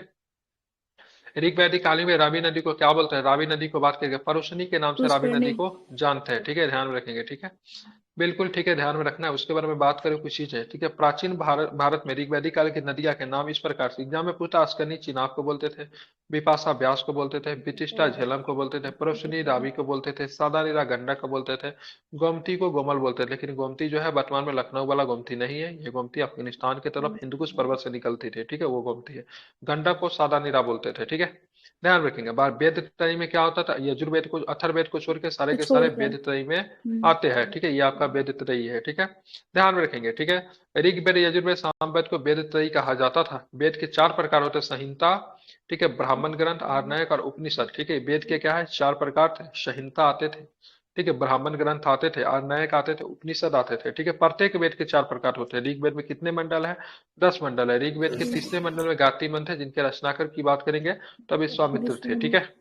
47 नंबर क्वेश्चन क्या है, किस वेद में सभा में समिति की प्रजापति की 2 पुत्रियां कहा गया था। आपको अथर्ववेद में चीजें कही गई है, इससे आप ध्यान रखें। अथर्ववेद में सभा में समिति को प्रजापति की 2 पुत्रियां कहा गया। यह प्राचीन भारत की राजनीतिक संस्थाएं थी जो राजा को सलाह देने का कार्य करती थी, ठीक है। सभा श्रेष्ठ जन की सभा थी, जो कि समिति में संभ्रांत सभा की बात करेंगे, श्रेष्ठ एवं संभ्रांत लोगों की संस्था, जो कि समिति सामान्य जनता का प्रतिनिधित्व करती थी। महिलाएं भी समिति में पार्टिसिपेट कर सकती थी, सभा में नहीं अलाउ था, लेकिन समिति में महिलाएं भी जाती थी। उपनिषद का केंद्रीय विषय क्या था, तो उपनिषद का दर्शन एवं ज्ञान की बात करेंगे तो आपको उपनिषद का ठीक केंद्रीय विषय था, इसको आपको ध्यान में रखना है। उपनिषद का शाब्दिक अर्थ था शिष्य द्वारा ज्ञान प्राप्ति थी, गुरु के समीप बैठना, ठीक है, गुरु के समीप बैठ के जो ज्ञान प्राप्त करते थे उसको उपनिषद कहते थे। उपनिषद दर्शन पर आधारित पुस्तक, इन्हें वेदांत भी कहते थे। क्या कहते थे इनको, तो इनको वेदांत भी कहते हैं। उपनिषद का केंद्रीय विषय क्या है, क्या बताएंगे, केंद्रीय विषय क्या उपनिषद का, बिल्कुल दर्शन एवं ज्ञान है, इसे आप लोग ध्यान में रखना है।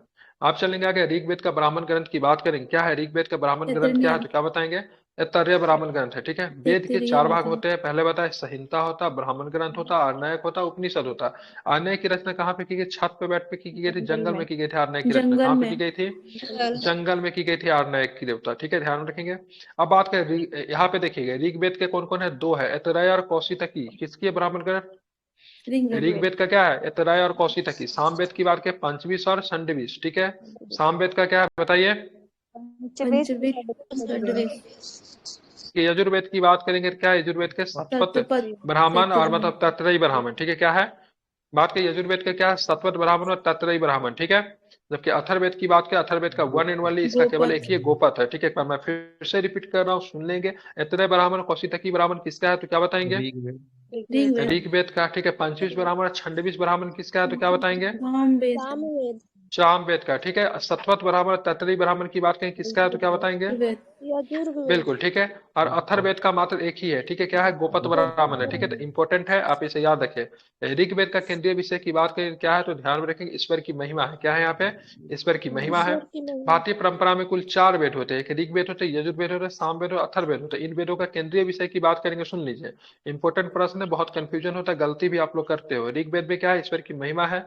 यजुर्वेद में मुख्यतः बलिदान की विधि दी गई, यज्ञ वगैरह भी यजुर्वेद में है, ठीक है। सामवेद में क्या है, संगीत है, ठीक है। अथर्ववेद में बात करेंगे तो आम लोगों का औषधि से संबंधित भूत प्रेत जादू टोना, ये सारे के सारे किसमें है, अथर्ववेद में आपको देखने को मिलते हैं, ठीक है। आगे चले, आर्यों की मुख्य सामाजिक इकाई कैसी थी, ठीक है। इनका क्या था, जन होता था। क्या होता था, आर्य की मुख्य प्रमुख सामाजिक इकाई जन होता था। देखिए आर्य में क्या होता था, तो आर्य में सबसे पहले देखेंगे 5 भागों में इनका बांटा है। सबसे पहले कुल होता था, कुल के बाद ग्राम होता था, ग्राम के बाद विश्व होता था, विश्व के बाद जन होता था, जन के बाद मतलब क्या होता था, राष्ट्र होता था, ठीक है। आर्यों का मुख्य सामाजिक इकाई जन थी। जन के अधिपति को राजा कहते थे। क्या बोलते थे, जन के अधिपति को राजा कहते थे, ठीक है। आर्यों को पंचजन भी कहा जाता है। आर्यों को पंचजन क्या कहते थे, क्योंकि कुल ग्राम इनसे मिलकर बना था, इसलिए इनको क्या बोलते थे, तो इनको पंचजन भी कहते थे, ठीक है। क्योंकि इनके 5 गुलाबी थे, एक अनु थे, एक द्रुहु थे, पुरु थे, तुर्वस थे, यदु थे, ठीक है। आर्यों के कबीले कितने थे, 5 थे, अनु थे, द्रुहु थे, पुरु थे, तुर्वस थे, यदु थे। सुमेलित करना है, क्या सुमेलित करना है, तो बात ब्रह्मचर्य, ठीक है। ध्यान में, ब्रह्मचर्य कब से, सबसे पहले देखेंगे, सबसे पहले ब्रह्मचर्य होता था 0 से 25 तक आपको क्या रखना पड़ता था, ब्रह्मचर्य रहना पड़ता था। गृहस्थ जीवन की बात करेंगे, गृहस्थ जीवन 25 से 50 गृहस्थ जीवन था। उनके बाद वन की तरफ जाते थे।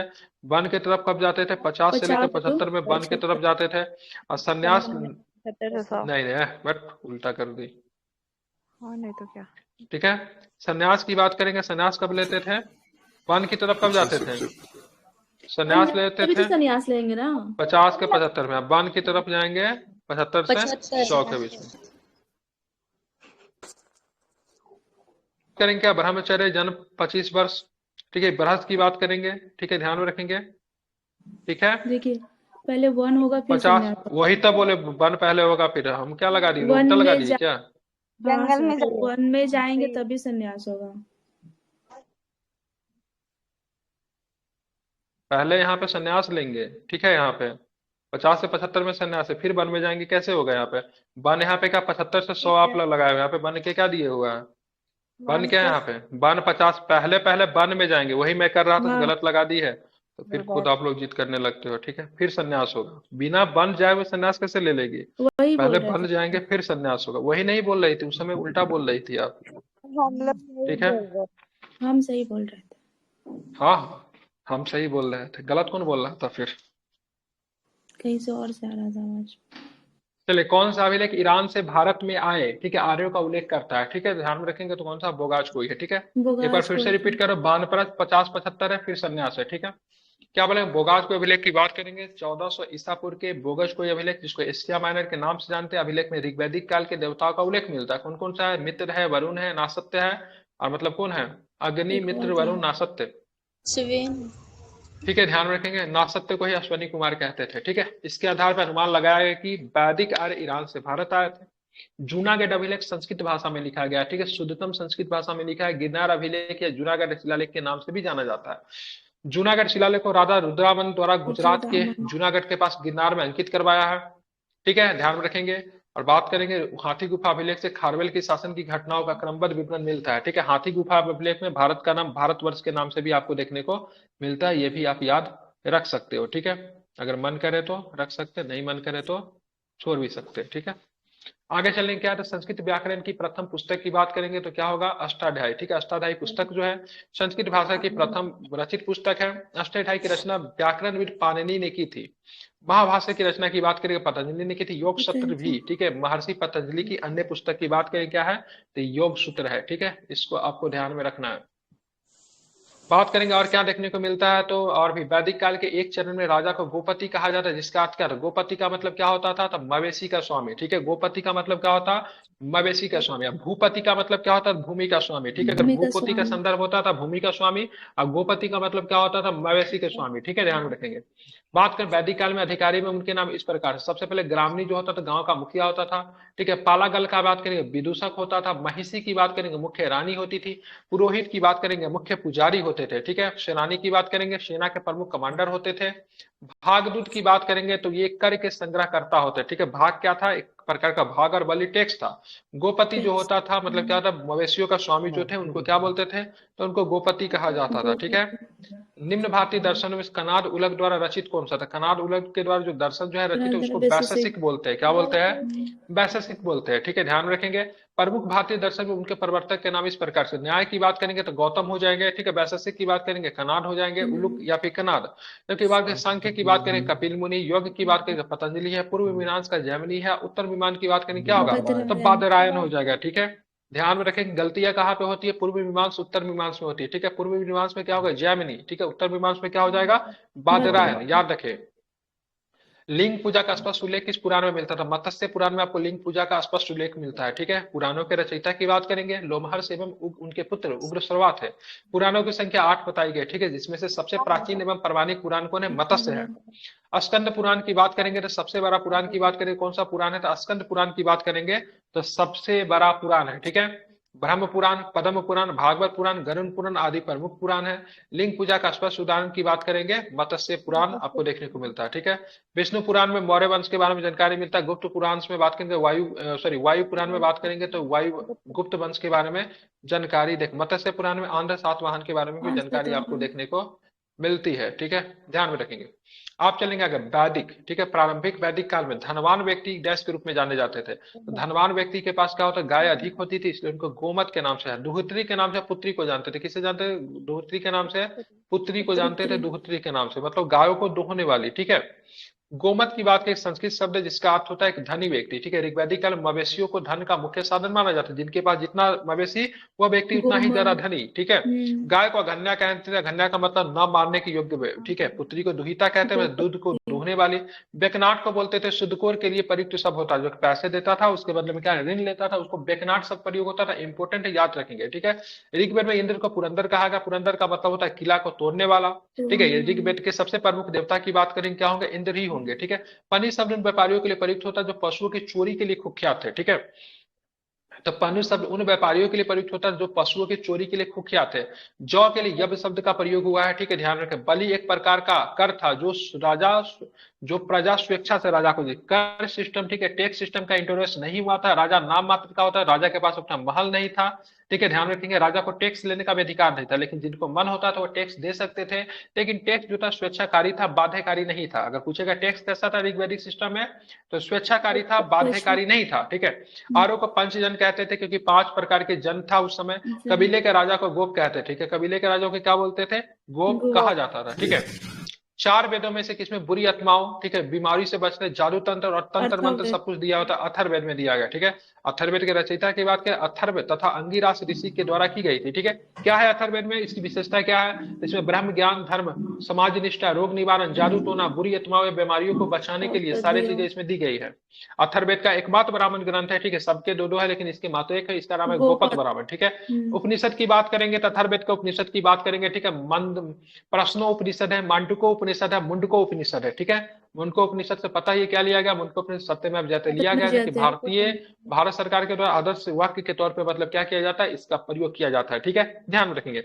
अभी हाल फिलहाल में एक शब्द बहुत चर्चा में था G20 में, वसुदेव कुटुंबकम शब्द, वो किसमें लिया गया है, किससे लिया गया है, बिल्कुल महाउपनिषद से, ठीक है, महाउपनिषद से लिया गया। किससे लिया गया, वसुदेव कुटुंबकम शब्द किससे लिया गया है, तो महाउपनिषद से ये शब्द जो है लिया गया है, ठीक है। ये किस ध्यान वेद का रखेंगे। भाग था, कौन सा किस वेद का भाग था, ये जो बताया अभी, महाउपनिषद वेद का नहीं था, उपनिषद से लिया गया है।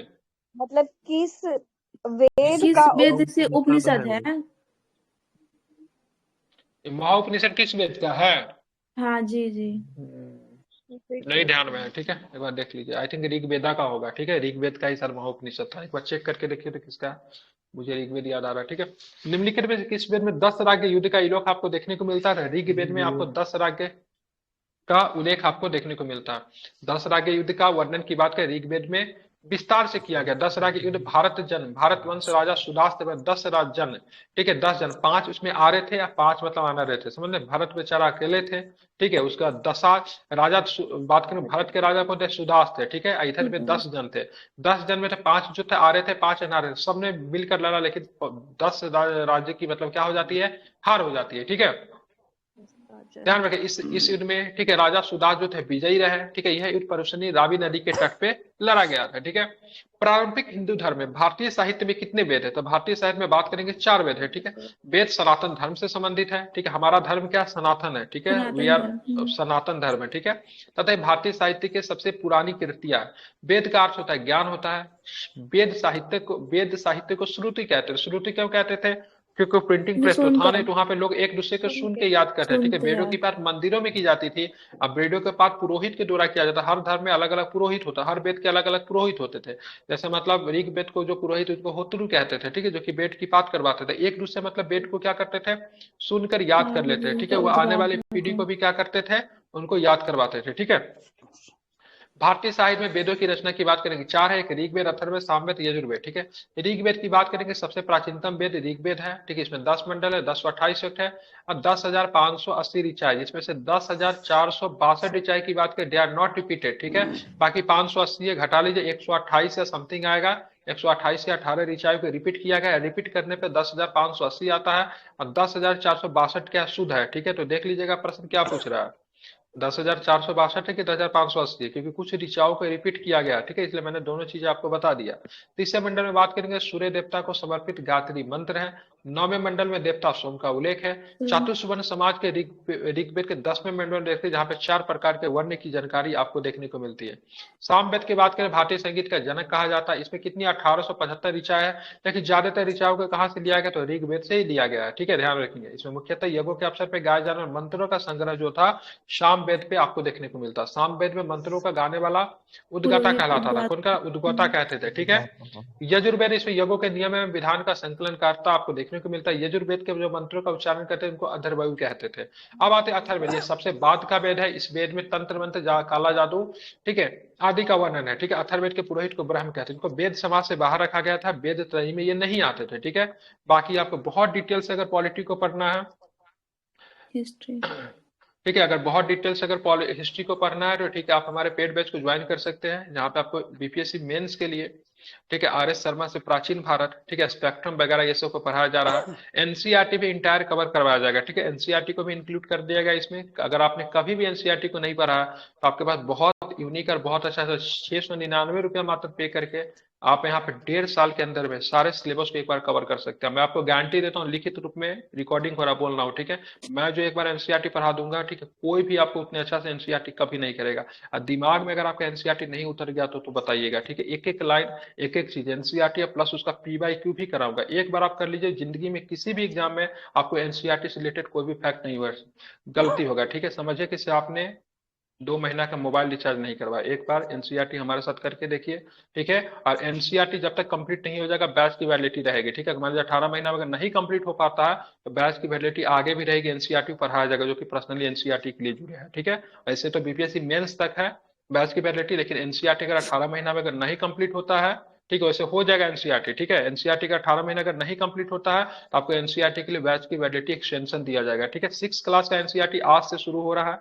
ठीक है, पहले मैं सोचा नोट्स करवाने का, लेकिन मैंने देखा नोट्स करवाने से फिर हम ना 100% न्याय नहीं कर पाएंगे। पहले हम केवल नोट्स करवा रहे थे, लेकिन फिर हम रात में सोचे सर मजा नहीं आ रहा नोट्स करवाने में। अगर बच्चों को बोले पूरा एनसीईआरटी तो मतलब पूरा का मतलब पूरा चीट नहीं करेंगे, इसलिए पूरा किताब ही कवर करवा रहे हैं। ठीक है, आज पहला क्लास एनसीईआरटी का, जिसमें से आपको क्या करवाया जाएगा इसमें ऑलरेडी ठीक है ऑलरेडी 85-86 बच्चों का एडमिशन ऑलरेडी हो चुका है। ठीक है, एनसीईआरटी के पहला चैप्टर में आपको क्या करवाया जाएगा, तो सबसे पहले आपको लाइन बाय लाइन आपको क्या करवाया जाएगा, जो कि बाइलिंगुअल क्लासेस होगी।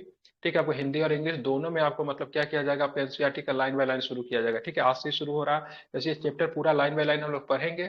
ठीक है, उसके बाद जैसे ही पढ़ लेंगे तो उसके बाद इससे रिलेटेड ठीक है जितना भी पीसीएस लेवल के जितने भी एमसीक्यू हुए हैं वो आपको यहाँ से करवा दिए जाएंगे। ठीक है, तो जो भी इच्छुक लोग हैं आज पहला क्लास है, डोंट मिस।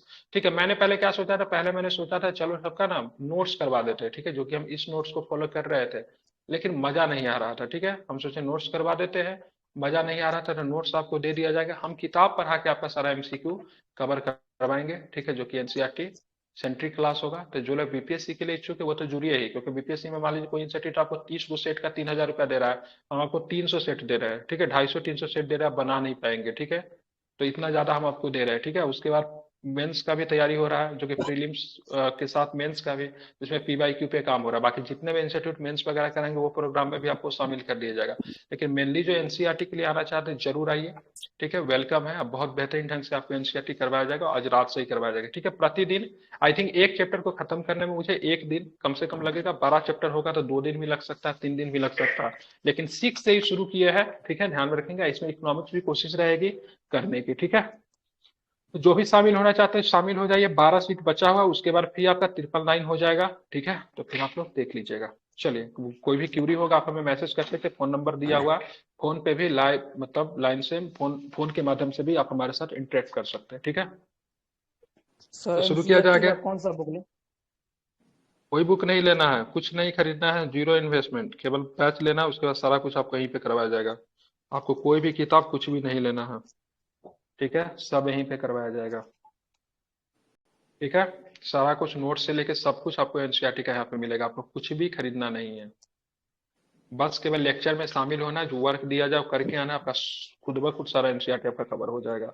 जो लोग टीचर के लिए एग्जाम देना चाहते हैं उनके लिए भी विशेष रूप से, खास करके दरोगा, बिहार एसएससी के लिए उतना जरूरी नहीं है एनसीईआरटी, जो बात है मैं बता रहा हूँ, लेकिन दरोगा मेंस के लिए, बीपीएससी टीचर के लिए, बीपीएससी के लिए, स्टेट पीसीएस किसी के लिए भी एनसीईआरटी आपके लिए बहुत ही ज्यादा जरूरी रहने ही वाला है। 62 नंबर क्वेश्चन क्या कह रहा है? ठीक है सर, जब एनसीईआरटी हो जाएगा सर तब तो सर यूपीएससी भी हो जाएगा ना sir? UPSC sir EB sir इसमें ऐड हो गया। बिल्कुल बिल्कुल बिल्कुल बिल्कुल, मैं तो बोल रहा हूँ यूपीएससी का तो लगभग 30-40% क्वेश्चन आपको एनसीईआरटी से सीधा सीधा पूछता है किसी भी एग्जाम के लिए। ठीक है, ठीक है, चलिए। सर कांस्टेबल सर के लिए? कांस्टेबल के लिए एनसीईआरटी नहीं जरूरी, हम झूठ मूठ के अपना बैच पे प्रचार करने के लिए नहीं कहेंगे सारे कांस्टेबल के तैयारी में एनसीईआरटी चाहिए। ठीक है, बेसिक करंट बेसिक जीके पढ़िए, उसी से आपका हो जाएगा। ठीक है, उच्च लेवल का जो एग्जाम होता है उसमें आपको एनसीईआरटी चाहिए। अब ये नहीं कहेंगे जैसे आप रेलवे का तैयारी करें ग्रुप डी तो उसमें एनसीईआरटी पढ़िए, तो बेवकूफी होगा। झूठ का प्रचार करके बैच हमको नहीं बेचना है। ठीक है, जो रियलिटी है जो फैक्ट है उसी पे बात करूंगा। ठीक है, चलिए, कांस्टेबल वगैरह बिहार पुलिस के लिए, सब के लिए नहीं। हाँ, दरोगा मेंस के लिए जरूरी है, क्योंकि दरोगा मेंस का पिछला बार क्वेश्चन देखे थे, 3-4 क्वेश्चन जो था किसी भी किताब में नहीं था। जैसे कि इस बार पूछा है पालर पानी, पालर पानी किसी भी किताब में ढूंढ के दिखा दीजिए, नाम मान जाओ, लेकिन एनसीईआरटी में सीधा सीधा लिखा हुआ है। गांधी जी ने मतलब जब भारत जब वापस आया तो उस समय बात करेंगे, तो गांधी जी जब भारत वापस आया तो किस तरह का मतलब उनका वेशभूषा था, ठीक है, तो उनका वेशभूषा की बात करेंगे, कठियावाड़ी वेशभूषा था, ठीक है, किसी भी किताब में एनसीईआरटी में सीधा लिखा हुआ है। बत्तख मियाँ के बारे में बीपीएससी ने पूछा था 68 में, किसी भी किताब में नहीं था, लेकिन एनसीईआरटी में बहुत पहले से उसके बारे में चर्चा किया हुआ है।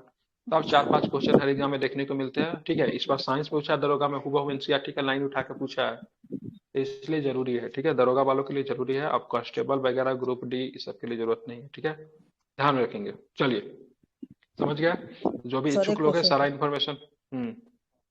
अभी सर आप पढ़ा रहे हैं, आप कौन सा बुक है ये सब हिस्ट्री का? कोई बुक नहीं है, नोट्स है ये, मामूली नोट्स है ये, ठीक है। इसमें पूरा दिया हुआ है, ओवरऑल दिया हुआ है, ठीक है, सब कुछ दिया हुआ है इसमें, ठीक है। जी थैंक यू। चलिए, उत्तर वैदिक काल में निम्नलिखित में से कौन सा वर्ण मुख्य रूप से खेती पशुपालन का व्यापार जैसे काम करता था, क्या करता था? तो वैश्य जो था उनका काम क्या था? तो उनका काम था क्या था? वैश्य का, ठीक है। अब यहाँ पे देखिए, उत्तर वैदिक काल में वन व्यवस्था कर्म आधारित न होकर जन्म आधारित हो गया, ठीक है, जबकि ऋग वैदिक की व्यवस्था क्या थी? कर्म आधारित थी, मतलब जो लोग जिस काम को करता है वो लोग उसी काम का था। लेकिन ये उत्तर वैदिक काल में, मतलब उत्तर वैदिक काल, ठीक है, ध्यान में रखेंगे, तो इसमें जाके मतलब क्या हो गया, ऋग वैदिक काल और कर्म का पूर्व वैदिक है। काल, ठीक है, एक ही था। ऋग वैदिक काल की बात करूंगा या फिर पूर्व वैदिक काल की बात करूंगा, ठीक है। वैदिक काल को दो भागों में बांटेंगे, ठीक है, एक होगा पूर्व वैदिक काल और दूसरा क्या होगा? उत्तर वैदिक काल, ठीक है। पूर्व वैदिक काल किसको बोलेंगे? तो पूर्व वैदिक काल ऋग्वेद, तो ऋग वैदिक काल को ऋग वैदिक काल क्यों कहते हैं? क्योंकि उस पूर्व वैदिक काल की सारी जानकारी जो है ऋग्वेद पे आधारित है, इसलिए ऋग वैदिक काल कहा जाता है। तो उत्तर वैदिक काल की बात करेंगे तो उत्तर वैदिक काल में व्यवस्था जो थी जन्म आधारित होने लगी, ठीक है, जबकि ऋग वैदिक काल में एक कर्म आधारित थी। ऋग वैदिक काल में एक कथन है ऐसे, मतलब मेरे घर में जो है ऐसे 3 लोग रहते हैं, उसमें से मेरी माँ जो है, ऐसे मतलब क्या करती, कुछ और काम करे, मेरे पिताजी बढ़ई है और मैं जो हूँ से मतलब क्या हूँ, मैं कोई और काम करता हूँ, ठीक है ना। एक ही परिवार के 3 लोग 3 प्रकार का काम कर रहे हैं, जिससे पता क्या होता है, ऋग वैदिक काल में, ठीक है, ये मतलब कर्म कर्म आधारित। आधारित था, न कि जन्म आधारित, ठीक है। उत्तर वैदिक काल में आप देखोगे तो बहुत अधिक मतलब खामियां मतलब आपको देखने को मिलती है, धीरे धीरे समाज जो था बहुत अधिक मतलब बुराइयां समाज में आपको देखने को मिलती है। इस काल में खेती पशुपालन व्यापार पर वैश्य वन का अधिकार था। उत्तर वैदिक काल में यज्ञों को बहुत अधिक महत्व दिया जाने लगा, ठीक है। आगे चलेंगे और भी क्या प्रश्न देखने को मिलता है, तो देखेंगे इस काल में स्त्रियों और पैतृक संपत्ति के अधिकार में कमी आ गई। स्त्रिया के अधिकार को मतलब उत्तर वैदिक काल में कम किया जाता है। उत्तर वैदिक काल में इंद्र के स्थान पे प्रजापति प्रमुख देवता बन जाते, ये भी आपको ध्यान में रखना है। पूषण, अब पूषण जो कि ऋग वैदिक काल में किसके देवता थे? क्षुद्र के देवता थे, सॉरी पशु के देवता थे, जो कि अब जाके उत्तर वैदिक काल में क्या हुआ? क्षुद्र के देवता बन गए। इस काल में 2 मुख्य महाकाव्य थे, एक महाभारत की बात करेंगे, दूसरा क्या रामायण की बात करेंगे। उत्तर वैदिक काल में जाति व्यवस्था कठोर हो गई थी, इसी काल में गोत्र व्यवस्था का भी जन्म हुआ था, ठीक है, ध्यान रखिए, उत्तर वैदिक काल में ही गोत्र व्यवस्था का जन्म हुआ था, ठीक है, ध्यान रखेंगे। कौशल महाजनपद 6ठी शताब्दी ईसा पूर्व के वर्तमान का एक भाग है। कौशल किसका भाग है? तो कौशल महाजनपद जिसकी राजधानी श्रावस्ती थी, आपको उत्तर प्रदेश में आपको देखने को मिलेगा, ठीक है। कौशल महाजनपद वर्तमान में उत्तर प्रदेश का एक भाग है। कौशल महाजनपद की राजधानी की बात करें श्रावस्ती है। कौशल महाजनपद एक शक्तिशाली महाजनपद था, ठीक है। बज्जी महासंघ की राजधानी की बात करेंगे, बज्जी महासंघ की राजधानी की बात करें क्या था? वैशाली था, क्या था? बज्जी महासंघ की राजधानी की बात करेंगे वैशाली था, ठीक है, ध्यान रखें। चंपा अंग की राजधानी थी, ठीक है, ध्यान रखें। सारा पढ़ा चुका हूँ, ठीक है, बिहार में भी पढ़ाया हूँ, ठीक है। ये आपका जो हुआ चले क्या बोलते हैं उसको, घटना चक्र में ही पढ़ा है, तो इसलिए गलती तो ये बिल्कुल नहीं होना चाहिए, ठीक है। बज्जी महाजनपद की राजधानी वैशाली थी। वैशाली में लिच्छवी शासकों ने शासन किया था।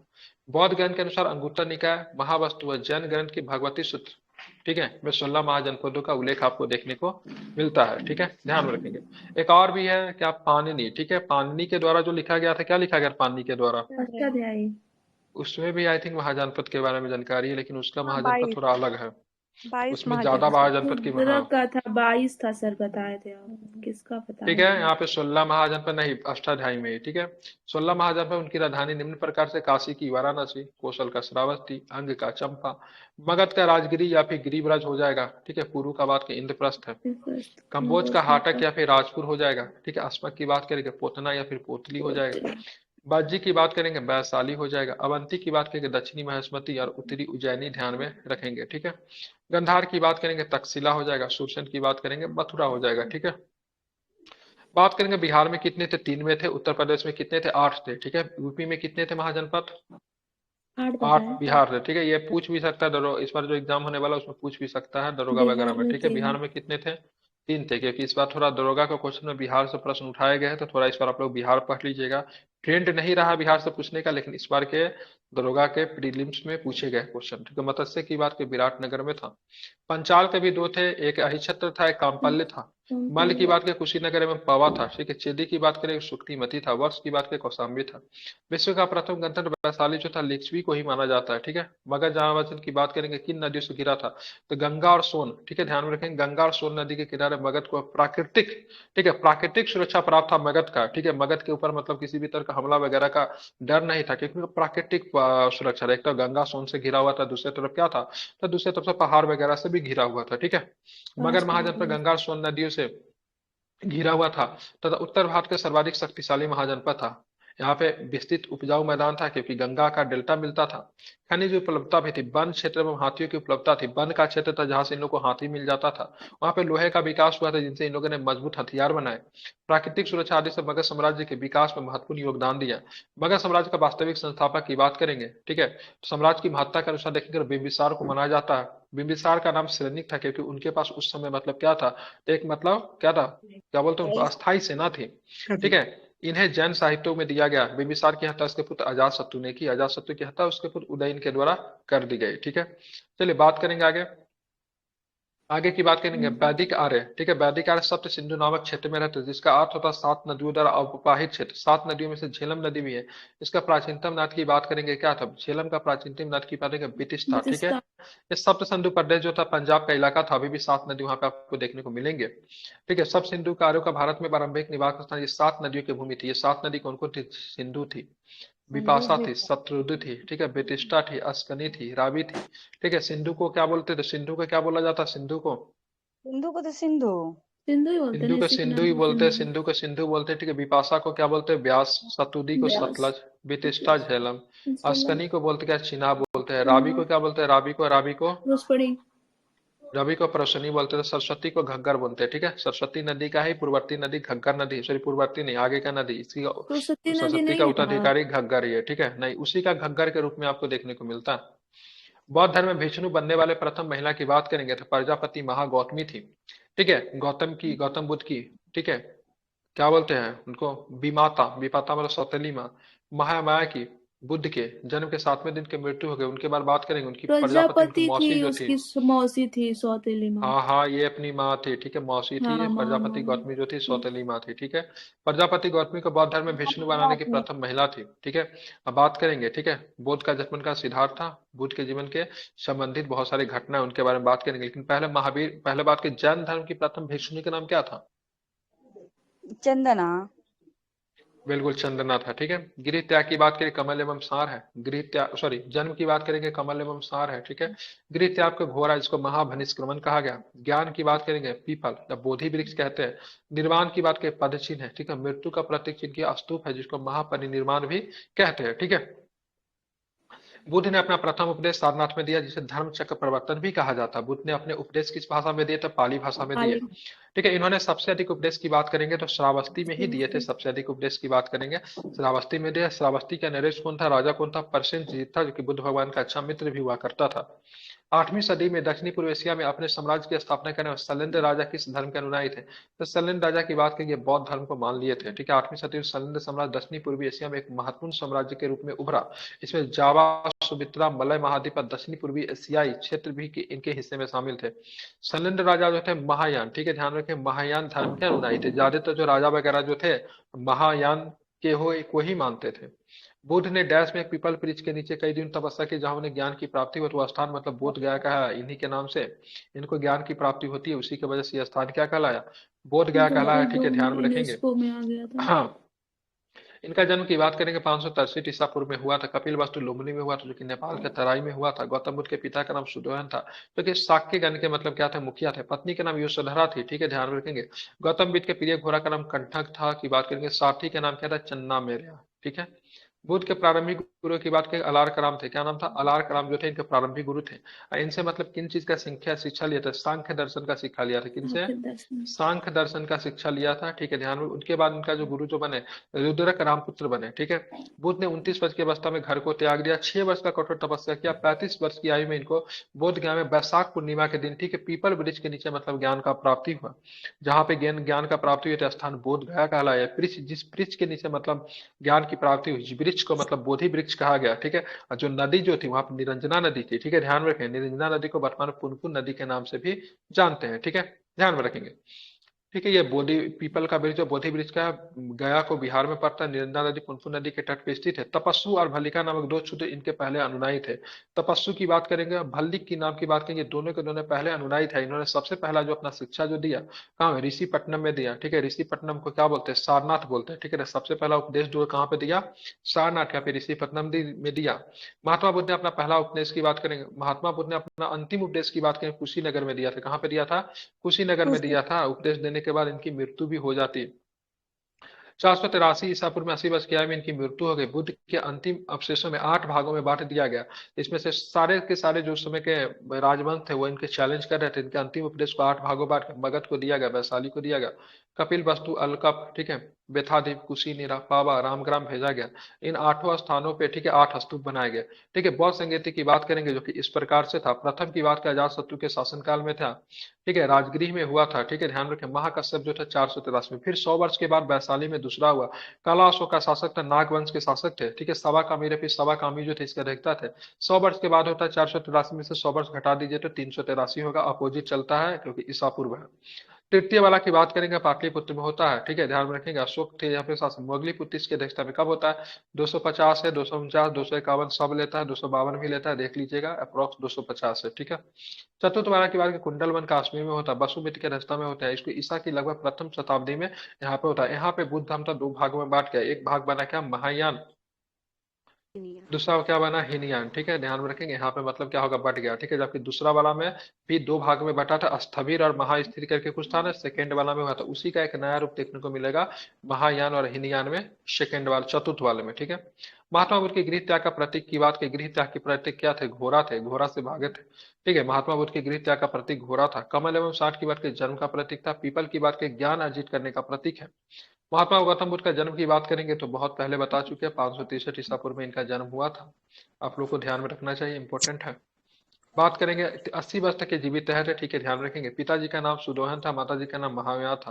पिता जो थे साग गंडा से, माता जो थी कोलिय गणराज से बिलोंग करती थी। महात्मा बुद्ध का अन्य नाम शाक्य मुनि था, अभी तथागत भी कहा जाता है। ठीक है, ये भी आपको ध्यान में रखेंगे। 483 ईसा पूर्व में कुशीनगर में इनकी मृत्यु हो गया। कुशीनगर वर्तमान स्वरूप में उत्तर प्रदेश में आपको देखने को मिलेगा। बुद्ध चरित्र की बात करेंगे, सौदानंद की वर्ग सारीपुत्र, ये बहुत इंपॉर्टेंट पुस्तक है, सारे के सारे अश्व घोष के द्वारा लिखे गए थे। बुद्ध चरित्र, ठीक है, सौदानंद सारीपुत्र किसके द्वारा लिखे गए थे? तो किसके द्वारा लिखे गए थे? ध्यान में, अश्व घोष के द्वारा लिखे गए थे। अश्व घोष की बात कर, बुद्ध चरित्र किस भाषा में? संस्कृत भाषा में है। इसमें पाली वगैरह नहीं करके आएंगे, नहीं तो गलती होने की पूरी पूरी संभावना होगी। ठीक है, बुद्ध चरित्र को बौद्ध का रामायण बोलते हैं। क्या बोलते हैं? बुद्ध चरित्र को क्या बोलते हैं? तो बौद्ध का रामायण बोलते हैं। ठीक है, ये भी आपको ध्यान में रखना है, इंपॉर्टेंट रहेगा आपके लिए। बात करें बुद्ध चरित्र सौदानंद सारीपुत्र प्रकरण के रचना अशोक है। इनके प्रमुख ग्रंथ के रचनाकर निम्न प्रकार से। मिलिंद पर्व की बात करें, नागसेन और मीनांदर के बीच में बातें हैं। रचनाकर नागसेन। माधव की सूत्र की बात करें, नागार्जुन है। ठीक है, जिसको सापेक्षता के सिद्धांत से संबंधित बोला जाता है। ठीक है, अधिधम कोश की बात करें, वसुबंधु है। ठीक है, विशुद्धि मग्ग का बात करेंगे, बुद्ध कोश है। ठीक है, अधिधम कोश, वसुबंधु। अब विशुद्धि मग्ग की बात करेंगे, क्या होगा? बुद्ध कोश हो जाएंगे। अब आगे चलते हैं। बौद्ध संघ में स्त्रियों के प्रवेश की शुरुआत कहाँ से होती थी? ये वैशाली में हो जाती है। कहाँ पे हो जाती है? वैशाली में हो जाती है। ये भी प्रश्न पूछा जाता है, बुद्ध भगवान अपना अंतिम वर्षा ऋतु कहाँ पे बिताए? तो वो भी आपको वैशाली में ही बिताए थे। ठीक है, बात करें बुद्ध भगवान महिलाओं को बौद्ध संघ में लेने के पक्षधर नहीं थे, लेकिन अपने प्रिय शिक्षानंद के कहने पे, ठीक है, महिलाओं को भिक्षु के रूप में प्रवेश मतलब ये दे देते। कहाँ पे देते? तो ध्यान रखेंगे, वैशाली में देना मतलब उन्होंने प्रारंभ किया। संघ में प्रवेश करने वाली पहली महिला की बात मौसी ही थी। त्रिपिटक में बौद्ध धर्म के महत्वपूर्ण ग्रंथ है। इसमें त्रिपिटक, पिटक का मतलब क्या होता है? टोकरी होता है। कितना होता है? पीटक का मतलब क्या होता है? टोकरी होता है। टोकरी में क्या रखते हैं? सामान रखते हैं, ठीक है, ध्यान में रखेंगे। तो पीटक की बात करें, पीटक का अर्थ मतलब क्या होता है? टोकरी होता है। तो त्रिपीटक का मतलब 3 प्रकार के पीटक थे। एक क्या था? विनय पीटक, एक था अधिगम पीटक, एक था सूत पीटक।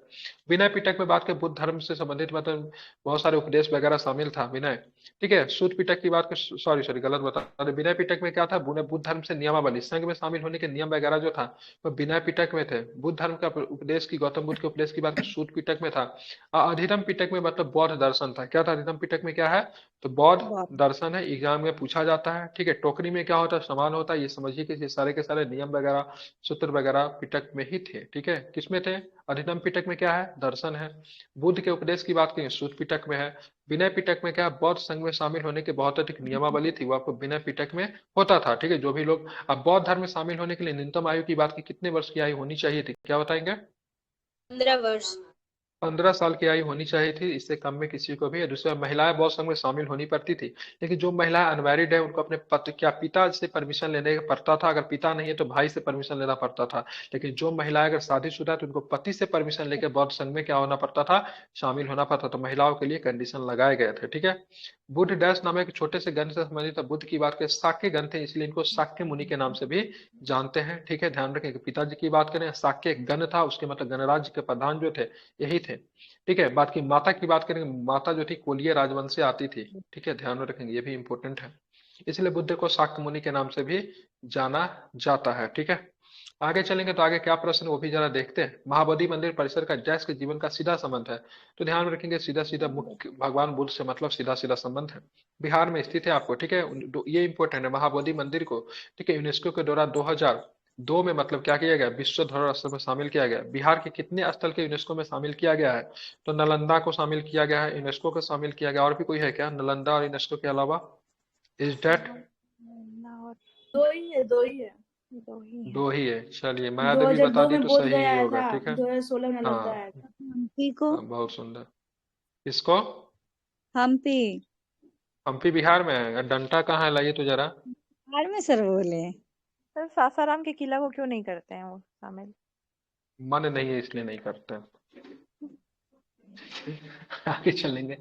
बौद्ध स्थापत्य कला के स्मारकों में प्रार्थना कक्षों को क्या कहा जाता है? जहाँ पे प्रार्थना होता था उसको क्या बोलते थे? क्या? तो प्रार्थना जहाँ पे, उनको चैत्य गृह कहते थे। अब बिहार में क्या होते थे वो लोग, मतलब क्या क्या निवास करते थे। कहते और थे स्तूपा की बात करेंगे तो उनमें उनमें स्तूपा में क्या थे? मृतक का स्तूपा में क्या थे? भग्नावशेष होते थे। भग्नावशेष तो मतलब उनसे अवशेष था जीवन से उनका। संबंधित, ठीक है। हाँ बिल्कुल ठीक है, वो चीजें थी, ठीक है। खाना खाने के समय बंद करके रखिए, ठीक है, नहीं तो मैं पढ़ाना बंद करके मैं भी खाना शुरू कर दूंगा। मुझे भूख लग जाती है किसी को खाना खाते हुए देखता हूँ तो, ठीक है, इसलिए माइक बंद कीजिए, ठीक है, समझ गए।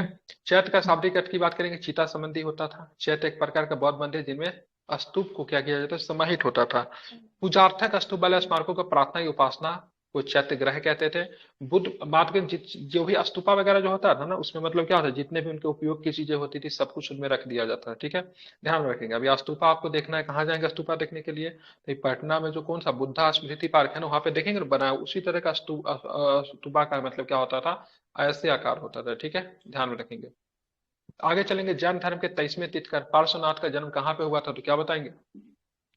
तो काशी वाराणसी में इनका क्या हुआ था? जन्म हुआ था, ये आपको ध्यान में रखना है। पार्श्वनाथ का जन्म की बात करें, 23वें तीर्थंकर थे, इनका जन्म की बात करें काशी वाराणसी में इनका जन्म हुआ था, ठीक है। पार्श्वनाथ का महापरिनिर्वाण के समेत शिखर पे हुआ था, जो कि आपको कहाँ पे मिलता है? पारसनाथ की पहाड़ी कहते हैं, ठीक है, झारखंड में आपको देखने को मिलेगा, ठीक है। इन्होंने 4 शिक्षाएं दी थी, सत्य, अहिंसा, असत्य एवं विग्रह, ठीक है। इसमें गौतम, इसमें मतलब क्या किया था? इनमें महावीर स्वामी ने एक और भी जोर दिया था। क्या चीज जोर दिया था महावीर स्वामी ने? ब्रह्मचर्य। ब्रह्मचर्य को शामिल कर दिया था। खुद शादी करने के बाद उनको लगा सब किसी को नहीं करने देना था, ब्रह्मचर्य को भी शादी मतलब इन्होंने क्या किया था? शामिल कर दिया था। इनके अनुनायी को निर्गंथ कहते थे। क्या कहते थे इनके अनुनायी को? इनके अनुनायी को निर्गंथ कहते थे।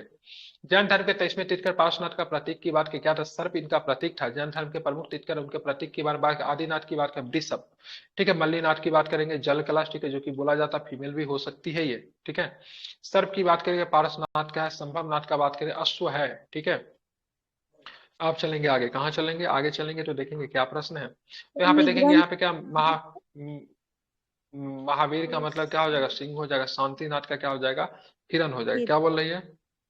निग्रंथ मतलब निग्रंथ मतलब जिसने अपने इंद्रियों वगैरह पे क्या बोलते हैं उनको? वश में कर लिया है। अच्छा। नहीं, बंधनहीन होता है। निर्ग्रहण। बंधनहीन बोलते हैं, ठीक है। इंद्रिया वगैरह का बस पे कर लेना, बंधन ही, ठीक है। महावीर स्वामी का मोक्ष स्थान कहाँ स्थित है, ध्यान में रखेंगे, पावापुरी में, ठीक है, ध्यान में रखेंगे, ठीक है। महावीर स्वामी का मोक्ष स्थान की बात करें, पावापुरी बिहार में स्थित है। महावीर स्वामी को 527 ईसा पूर्व में, ठीक है, कुछ स्रोतों में 468 ईसा पूर्व में निर्वाण की प्राप्ति होती है, ठीक है। आप 468 ही करें, ठीक है। जैन धर्म में कुल 24 तीर्थंकर होते हैं, जिसमें से प्रथम तीर्थंकर ऋषभ देवता, अंतिम तीर्थंकर की बात करेंगे महावीर स्वामी है, ठीक है।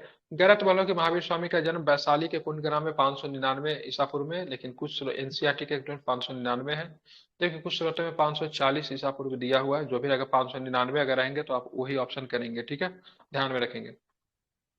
महावीर स्वामी को किस नदी के तट पे ज्ञान की प्राप्ति, ऋजुपालिका नदी के तट पे इनको ज्ञान की प्राप्ति होता है। महावीर स्वामी के 12 वर्षों में कठोर तपस्या के बाद जिम्बिक ग्राम के समीप ऋजुपालिका नदी के तट पे साल वृक्ष के नीचे ज्ञान कबलगी की प्राप्ति होती है। ज्ञान प्राप्ति के महावीर स्वामी को केविलन कैवल्य कहा गया था। जैन साहित्य के मूलतः अर्धमगधी भाषा में लिखा गया, किसमें, अर्धमगधी भाषा में जैन साहित्य को मूलतः लिखा गया है, ठीक है, आप इसको ध्यान में रखेंगे। भगवान महावीर का प्रथम शिष्य की बात करेंगे, जमाली थे, जो कि इनके खुद के दामाद थे, ठीक है। महावीर स्वामी के पुत्री का विवाह जमाली नाम के क्षत्रिय से हुआ था। जमाली के बाद महावीर स्वामी का प्रथम अनुयायी बना। महावीर स्वामी के पत्नी का नाम यशोदा एवं पुत्री का नाम क्या था, प्रियदर्शना था, ठीक है, ध्यान में रखें, प्रियदर्शनी अनुनजा, ठीक। चंद्रगुप्त मौर्य के शासन में जैन धर्म की प्रथम बौद्ध संगीति का आयोजन कहाँ पे हुआ, पाटलिपुत्र में। और दूसरा बौद्ध संगीति की बात करेंगे कहाँ पे, गुजरात के बल्लभी में। बल्लभी में। तीसरा कहाँ पे हुआ था, नहीं हुआ था, तीसरा नहीं, 2 ही हुआ था ना, 2 ही हुआ है। चौथा हुआ था कि नहीं हुआ था, जब 3 नहीं हुआ 4 2 ही हुआ। अच्छा सही बात है, जब 3 नहीं हुआ तो 4 कैसे हुआ। प्रथम जनसंगीति की बात करें कब हुआ था, 300 ईसा पूर्व में प्रथम जनसंगीति हुआ था। कहीं के पे 298 भी दिया रहेगा, देख लीजिएगा, ठीक है। आगे की बात करेंगे, आगे क्या है, यह प्रथम जनसंगीति की बात करेंगे, ठीक है, ध्यान में रखेंगे। 300 ईसा पूर्व में कुछ स्रोतों में 222 भी दिया हुआ है, ठीक है। प्रथम जनसंगीति पाटलिपुत्र में हुई थी। इस संगति के बाद जैन धर्म 2 संप्रदाय में बट जाता है, एक कहलाता श्वेतांबर तो दूसरा कहलाता दिगंबर। दूसरी जनसंगीति की बात करेंगे 513, कुछ स्रोतों में 526 ईसा पूर्व गुजरात के बल्लभी में था। इसकी अध्यक्षता की बात करेंगे, हम आप में से कोई नहीं कर रहा था, कौन कर रहा था, फिर कौन कर रहा था, क्या बताएंगे, बताता है कौन बिल्कुल, कर ठीक रहा है, था। देवर्धी समाज श्रवण कर रहे थे। कौन कर रहे, हाँ, देवर्धी समाज समाज श्रवण जो थे कर रहे थे, ठीक है। आप इसे याद रखेंगे, इंपॉर्टेंट नाम है, एग्जाम में आते रहे प्रश्न यहाँ से, और आने भी समय में आएंगे ही, ठीक है। बात करेंगे जैन धर्म के 23वें तीर्थंकर की बात करें, पार्श्वनाथ है। इनका प्रतीक चिन्ह की बात करेंगे, सांप था, क्या था, सर्प, ठीक है, ध्यान में रखें, सर्प नहीं है, सांप, सांप स्नेक, ठीक है। पार्श्वनाथ के अनुयायी को निर्गंत कहा जाता था, ध्यान रखें। ऋषभ देव की बात करें, आदिनाथ, ऋषभ देव का नाम आदिनाथ था, ठीक है, जैन धर्म के प्रथम तीर्थंकर होते हैं। आदिनाथ जैन धर्म के द्वितीय तीर्थंकर थे। अजितनाथ की बात करें, जैन धर्म का द्वितीय तीर्थंकर, इसका क्या था, इनका था गज, हाथी था, ठीक है। स्यादवाद का संबंध जैन धर्म से, ध्यान में, स्यादवाद का संबंध किसके, जैन धर्म से। इसमें क्या होता है, इनके अनुसार बिहार में किसी का जन्म हुआ था तीर्थंकर का, बिहार में भी है, बिहार में तो महावीर स्वामी का जन्म हुआ है, और किनका होगा, मल्लीनाथ का कहाँ था, पूज्य का भी हुआ है सर। वासु पूज्य का हुआ है। बात करेंगे इनका, बसु पूज्य का मल्लीनाथ चंपा का, वासु पूज्य का चंपा में हुआ है, ठीक है।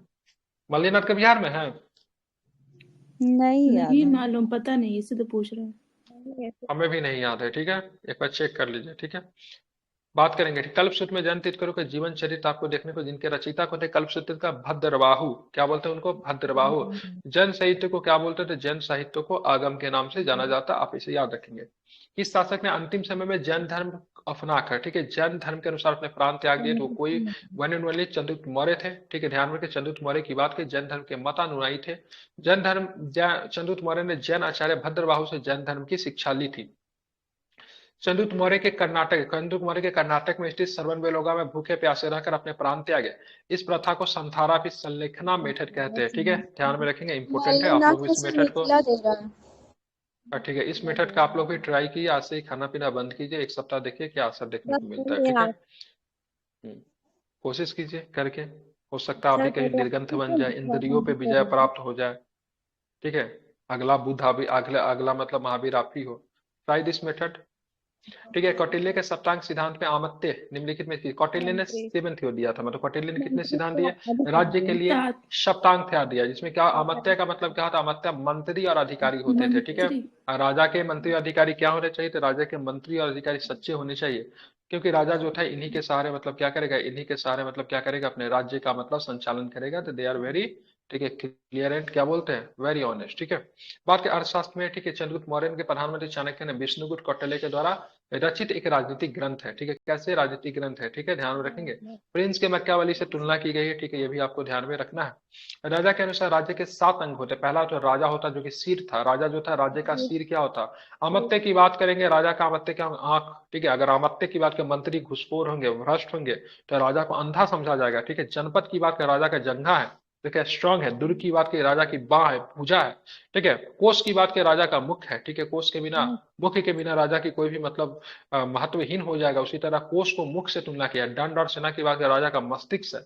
मित्र की बात की राजा का कान है, मित्र अच्छे होंगे, ठीक है, तो ही मतलब राज्य अच्छा कर सकता है। ठीक है, तो ये मतलब सप्तांग यानी 7 अंग से, मतलब सप्तांग मतलब इस 7 अंग से तुलना किया गया राजा के बारे में। ठीक है, राज्य के 7 अंग क्या क्या है, तो एक सिर है, आंख है, जंघा है, बाह है, मुख है, मस्तिष्क से कान है। जबकि राजा का, राजा सिर होता है, अमत्य की आंख होता है, जनपद जंघा होता है, दुर्ग की बात करें बाह होता है, कोष की बात करें मुख होता है, दंड सेना बल की बात करें मस्तिष्क होता है, मित्र की बात करें कान होता है। ठीक है, कौटिल्य के सप्तांग सिद्धांत में अमात्य के तात्पर्य मंत्री और अधिकारी से थी। अर्थशास्त्र की पुस्तक राजनीति से संबंधित पुस्तक, किससे संबंधित पुस्तक है, तो अर्थशास्त्र की पुस्तक, ठीक है, राजनीतिक। रिलेट टू पॉलिटिक्स, राजनीतिक। ठीक है, अर्थशास्त्र के अनुसार मौर्य साम्राज्य के उच्च अधिकारी को तीर्थ कहते थे। ठीक है, अभी जो अधिकारी जो देखते थे यूपीएससी से जो अधिकारी आता था, उसी समय तीर्थ भी जो एक बहुत ही कठिन मतलब परीक्षा के द्वारा मतलब चुने जाते थे। इनको बोलते हैं उपदा परीक्षण कहते थे। क्या बोलते थे, उपदा परीक्षण थे, जिनमें बहुत तरह के प्रश्न पूछे जाते थे। उनके बाद जो उत्तीर्ण होते थे उन्हीं को चुना जाता था।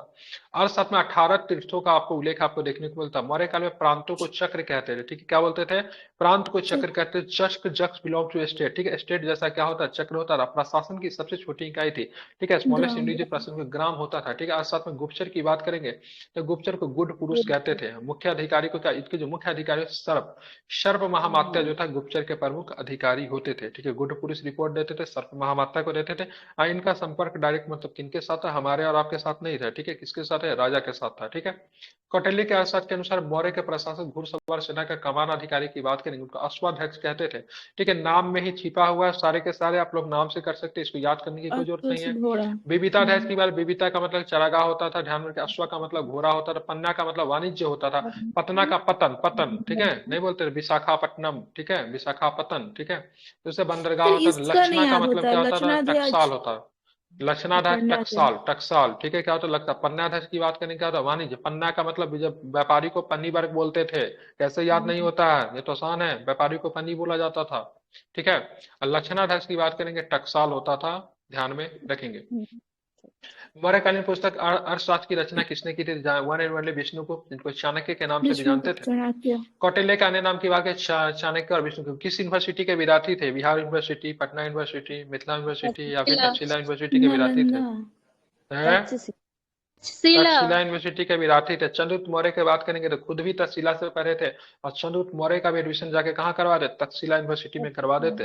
तक्षशिला यूनिवर्सिटी में चंद्रगुप्त पढ़ने जाते थे, कुछ दिनों में पढ़ाई करते, धर्मशास्त्र की शिक्षा वगैरह लेने का, युद्ध कौशल की शिक्षा भी थे, तक्षशिला यूनिवर्सिटी से ही लेते। ठीक है, तक्षशिला यूनिवर्सिटी में विष्णुगुप्त भी पढ़े थे, चंद्रगुप्त मौर्य भी पढ़े थे, और हमारे चाणक्य, क्या नाम है इनका, हमारे क्या नाम है इनका, व्याकरण नहीं, ठीक है, अष्टाध्यायी भी आपके इसी के, अष्टाध्यायी के रचनाकार पाणिनि साहब भी इन्हीं के छात्र रहे थे। ठीक है, ध्यान रखिए, कौटिल्य द्वारा रचित अर्थशास्त्र भारतीय दर्शन का, भारतीय राजनीति का एक प्रसिद्ध ग्रंथ है। इसमें राजा के कर्तव्य, विस्तृत एवं कर प्रणाली तथा सामाजिक स्थिति में भी प्रकाश दिया गया है। ठीक है, इसी पुस्तक में कहा है कोई भी राजा का विदेशी पत्नी का पुत्र जो है, ठीक है, वो देश के लिए अच्छा शासक नहीं हो सकता है। ठीक है, हेलेना से विवाह हुआ था चंद्रगुप्त मौर्य के, तो उसके पुत्र को शासक बनाने की बात कही जा रही थी, इसी बात पे इन्होंने कमेंट किया था।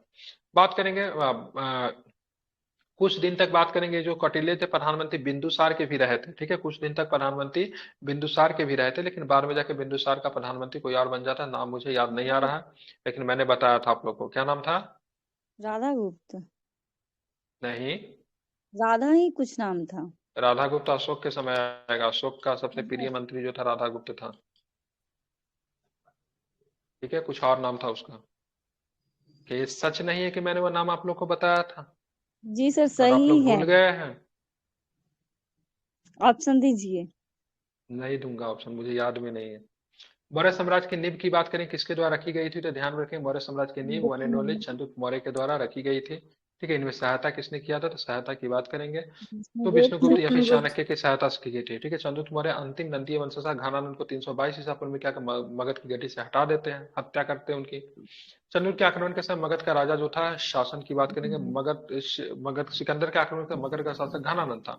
चंद्रगुप्त मौर्य ने सेल्यूकस निकेटर को 305 ईस्वी में पराजित किया।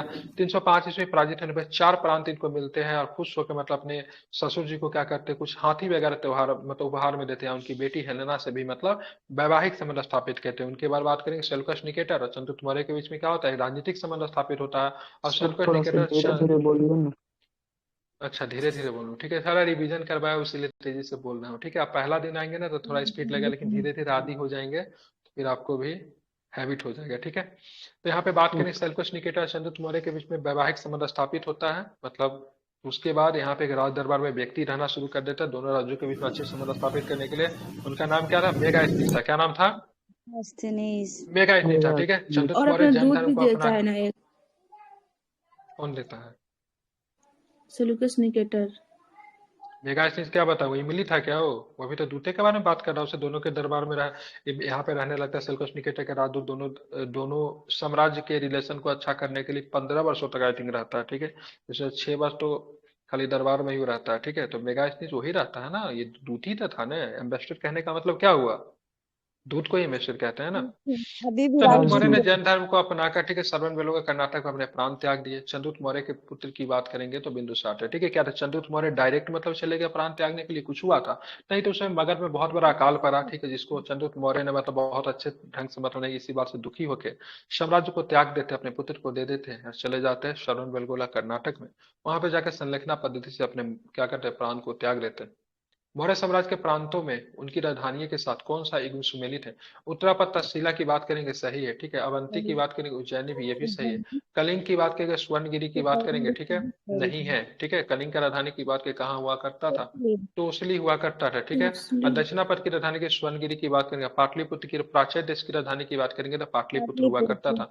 मौर्य साम्राज्य में बात करके बिंदुसार तक बात करेंगे, 4 ही प्रांत हुआ करते थे। एक प्राचीन था जिनका पाटलिपुत्र था, दक्षिणापद की सुवर्णापुरी थी, अवंती की बात की उज्जैनी थी, उत्तरापद की बात की तक्षशिला थी। लेकिन जब अशोक जब शासक बनता है, तो अशोक जब शासक बनता है तो 5वां प्रांत को भी इसमें शामिल करता है, जिसका राजधानी कलिंग की राजधानी तोसली बनती है। ठीक है, प्राची की राजधानी पाटलिपुत्र, दक्षिणापद की बात की स्वर्णगिरी, अवंती, उज्जैनी, तक्षशिला। ये किस किस समय तक रहेंगे, 4 किस किस समय तक रहेंगे, तो आपको ध्यान में रखना है। बिंदुसार के यही रखेंगे, लेकिन जब कलिंग जब शासक बनेगा तो 261 में, सॉरी, अशोक जब शासक बनेंगे तो 261 ईसा पूर्व में कलिंग के तोसली। ऊपर आक्रमण करते हैं, जिसकी राजधानी तोसली बनाई जाती है। कौटिल्य किस शासक के प्रधानमंत्री थे, तो ध्यान रखें मौर्य साहब के, चंद्रगुप्त मौर्य के प्रधानमंत्री थे कौटिल्य। अर्थशास्त्र लिखी थी इन्होंने। ठीक है, विशाखाडट की रचना मुद्रा राक्षस में चंद्रगुप्त मौर्य के नंद राज का पुत्र माना गया है। ठीक है, निम्न कुल का वृषल कुल का भी बताया गया है। ठीक है, ध्यान रखेंगे। ठीक है, सिकंदर के हमले के समय उत्तर भारत में निम्नलिखित राजवंशों में किसका शासन था, तो आपको पता ही है किसका शासन होगा, बताने की क्या ही बात है। नंद वंश का शासक था और इसका राजा की बात करें कौन था, तो घनानंद था। ठीक है, इसके काल में 326 ईसा पूर्व सिकंदर का पश्चिमोत्तर भारत पे आक्रमण होता है। ठीक है, सिकंदर भारत में राजा पोरस ने सामना किया, किंतु आम्भी जैसे, ठीक है, शासकों ने सिकंदर का साथ दिया था। ठीक है, सिकंदर पे आम्भी, राजा आम्भी जो था ना, राजा पोरस की उसके साथ दुश्मनी थी।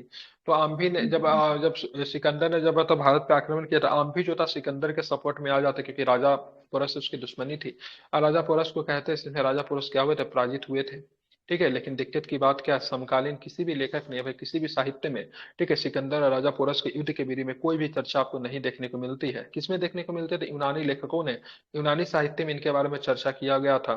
तो जाहिर सी बात है, सिकंदर को तो अच्छा अच्छा ही दिखाएंगे ना, क्या आपके घर का कोई आदमी आपके बारे में बुरा बोलेंगे क्या, नहीं ना बोलेंगे। दिक्कत क्या हो रहा है, जब दोनों आत्मसमर्पण किया किताब था में ना। आत्मसमर्पण डायरेक्ट कैसे करेगा, पहले पराजित होगा उसके बाद आत्मसमर्पण करेगा। चलिए, वैसे सिकंदर के बारे में जो बातें जो किताब में लिखी गई अकॉर्डिंग टू पोरस वैसे कहीं भी मिलती है, क्योंकि राजा का प्राकृतिक सडन नहीं बदलता। ठीक है, सिकंदर एक क्रूर शासक था। ठीक है, जहां भी उसने हराया था सबको मारा था, तो उसने पोरस को छोड़ कैसे दिया, इतने अच्छे व्यवहार पोरस के साथ कैसे किया उसने।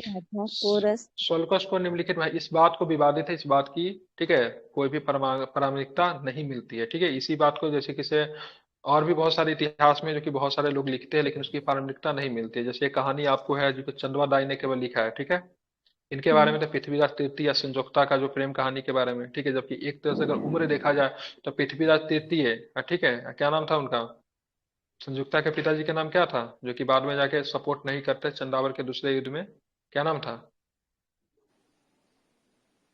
जयचंद। जयचंद। ठीक है, दोनों का उम्र लगभग बराबर ही था। ठीक है, उनके पुत्री से विवाह कैसे कर लिया। ठीक है, तो ये केवल चंद्रवा राय की कहानी में देखने को मिलता है और किसी भी समकालीन लेखकों ने इसके बारे में कोई चर्चा नहीं किया। सेल्यूकस को निम्नलिखित में किस शासक ने कराया था। ठीक है, किसने शासक ने हराया था, तो चंद्रगुप्त मौर्य ने कब हराया था, तो 305 बीसी में हराया था। ठीक है, ध्यान में रखेंगे। बात करेंगे उसके बाद उसके पुत्र हिलनी से विवाह भी कर लेते हैं। ठीक है, चंद्रगुप्त जो बिंदुसार के पुत्र थे। अशोक ने धर्म की नीति भी अपनाई थी। अशोक ने निम्नलिखित अभिलेखों किसमें दक्षिण भारतीय राज्यों का उल्लेख मिलता है, तो ध्यान में रखिएगा दूसरा और, ठीक है, दूसरा और 13वां में। ठीक है, सेकेंड एंड 13 में मिलता है। बहुत बार बता चुका कौन कौन से राज्य है। ठीक है, तो चोल है, ठीक है, चेर है, ठीक है, पांड्य है, ठीक है, और मतलब क्या, सतीय पुत्र है। क्या है, सतीय पुत्र है। ठीक है, किसका ध्यान में नहीं रखेंगे। मिलता है?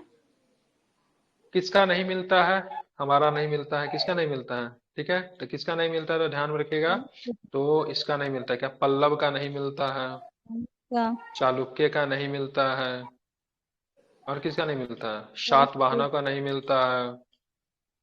हाँ, ये सातवाहन का पूछा था। हमारा भी नहीं मिलता है इसमें। ठीक है, चलिए ध्यान रखें। भारत के शिलालेख का प्रचलन सर्वप्रथम अशोक ने किया। भारत में शिलालेख का प्रथम सर्वप्रथम अशोक ने किया, लेकिन शिलालेख का प्रथम प्रचलन की बात करें, डेरियस प्रथम ने किया था। दारा प्रथम या फिर डेरियस प्रथम के नाम से जानते हैं, ईरान का शासक था। अशोक जो था उन्हीं से प्रेरित होकर भारत में इसका प्रचलन किया था। अशोक के शिलालेख का 3 भाग बांटे, गुहा लेख होता है, स्तंभ लेख होता है, शिलालेख होता है। ठीक है, बात करें शिलालेख की बात, इनकी संख्या 14 है। ठीक है, स्तंभ लेख की संख्या 14/2 कितनी है, 7 है। ठीक है, स्तंभ लेख की संख्या 7 है, गुहा लेख की संख्या कितनी है, 14 है। ठीक है, अशोक के द्वितीय मुख्य शिलालेख में दक्षिण भारत में 4 राज्य। हाँ, अभी बोले शिलालेख 14, स्तंभलेख 7 और गुहालेख। गुहालेख का संख्या थोड़ी ना होता, गुहालेख पहाड़ वगैरह में लिखा जाता था, पहाड़ वगैरह के अंदर में गुहालेख होता था। सत्यपुत है, केरलपुर। केरलपुर किसको बोलते थे, केरलपुर चेरों को बोलते थे। किसे बोलते थे, चेर को बोलते थे। केरलपुर चोर और पांडे में। पांडे का जो प्रतीक चिन्ह था क्या था, मछली था। क्या था, मछली। चोल का क्या था, चोल का बाघ था। सत्यपुत्र की चेर का क्या था, चेर का क्या था, इंद्रधनुष। क्या, अरे क्या, धनुष और बांध, क्या बोलते थे, धनुष और बांध। धनुष और बांध जो था इसका था।